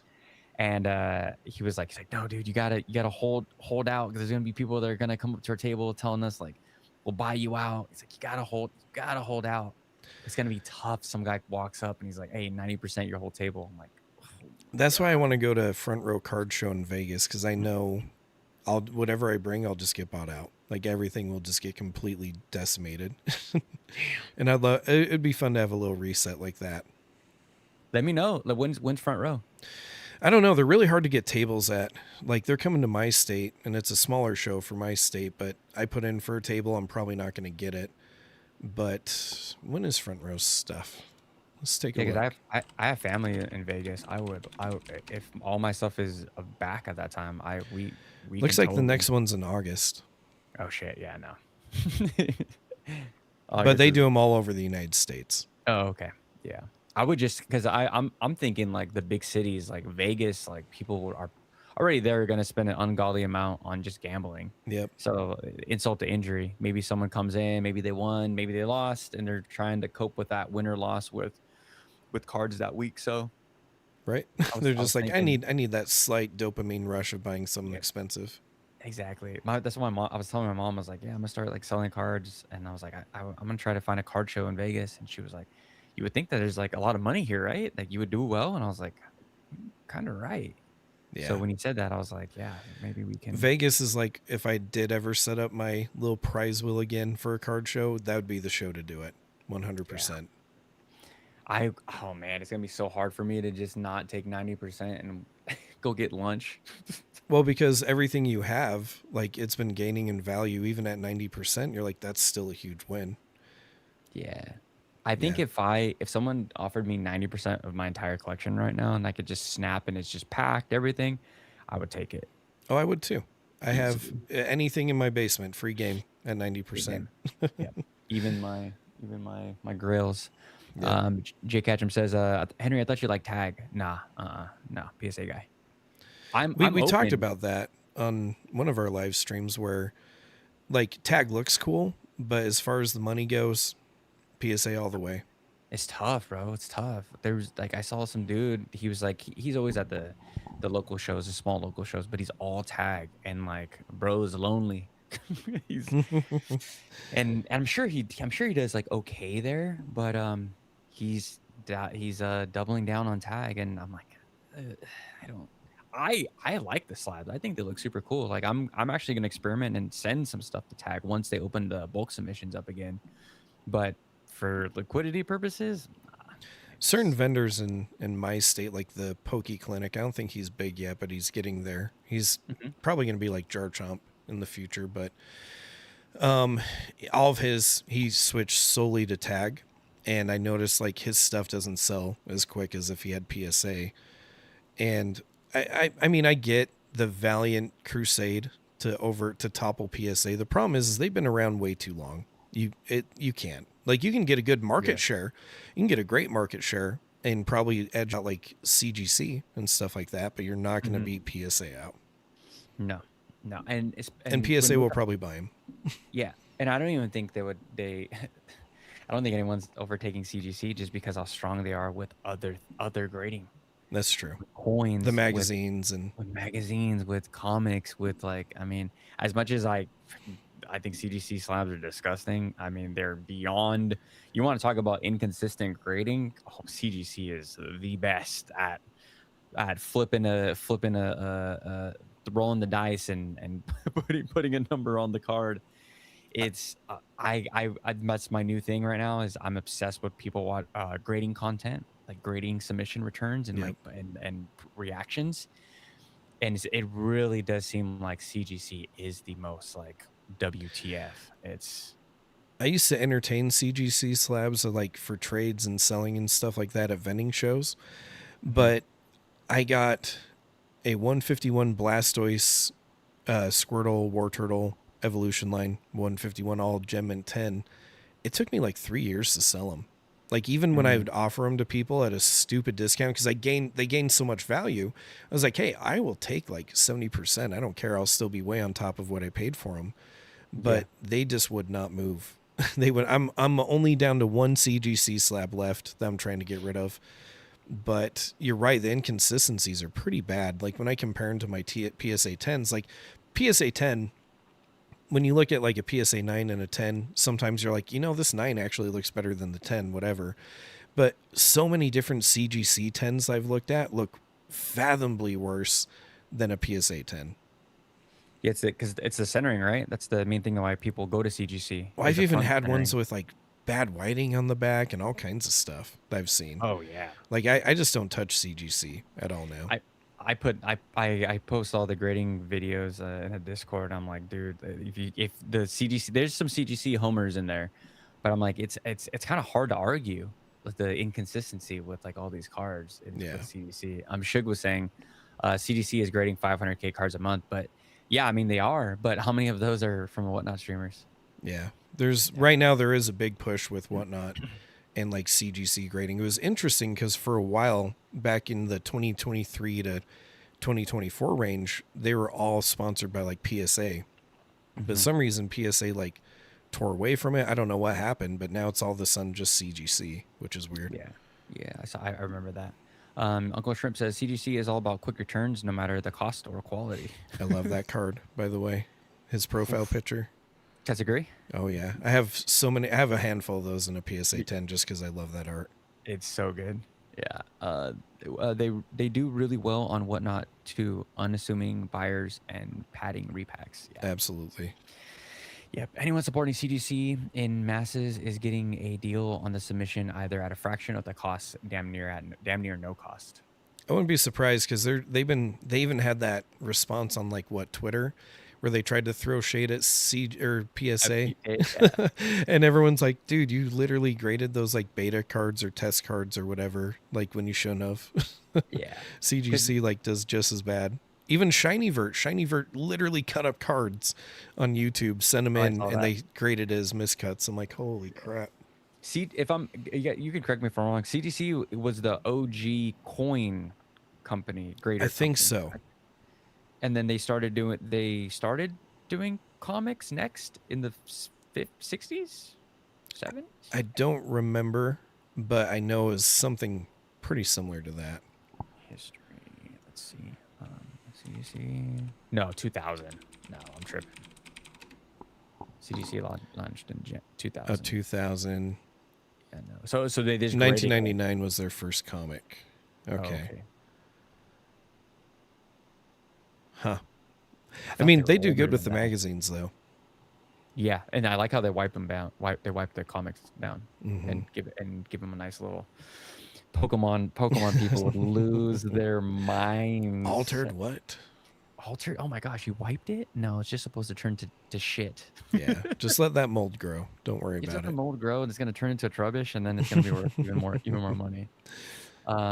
Yeah. All right, guys, we're at 2 hours and 15 minutes. I don't want to. I know it's late for Haas, late for me as well, but I just want to say thank you, Haas, for coming on and just shooting the shit with me. Oh, always. I have so much fun doing it. It's Yeah. my favorite place to live stream for sure. Dude, once we get going, an hour went by and I was like, there ain't no way. Everyone go check out Pokegators live in 25 minutes as well. I don't know how to. Can I raid? I didn't even know you could raid. Yeah, you can. Yeah, it's. Oh. I'm on StreamYard Gator. I don't have. Can I raid them to your chat now? I don't know how to do that. I've never done that. I'll have to research because now that I know that, oh man, I always want to hook people up. Yeah, same. I would love to hook Gator up. Gator, just DM me, and I go live every day, so it's not like if Gator just goes live around me, I'm more. I think it's a YouTube setting. Gator's like, just talk for 25 more minutes. Yeah, I know. I have to freaking eat. No, I feel you. My stomach is freaking killing me. But all right, guys. Gator, just DM me, dude, and I'll do my best to get all my audience to you during your live. But Haas, again, bro, thank you so much. We'll do this. We'll do this again. Yes, sir. Always a fun time. All right, guys. Thank you so much. Thank you all for watching, by the way. I appreciate it. Peace out, guys. Later.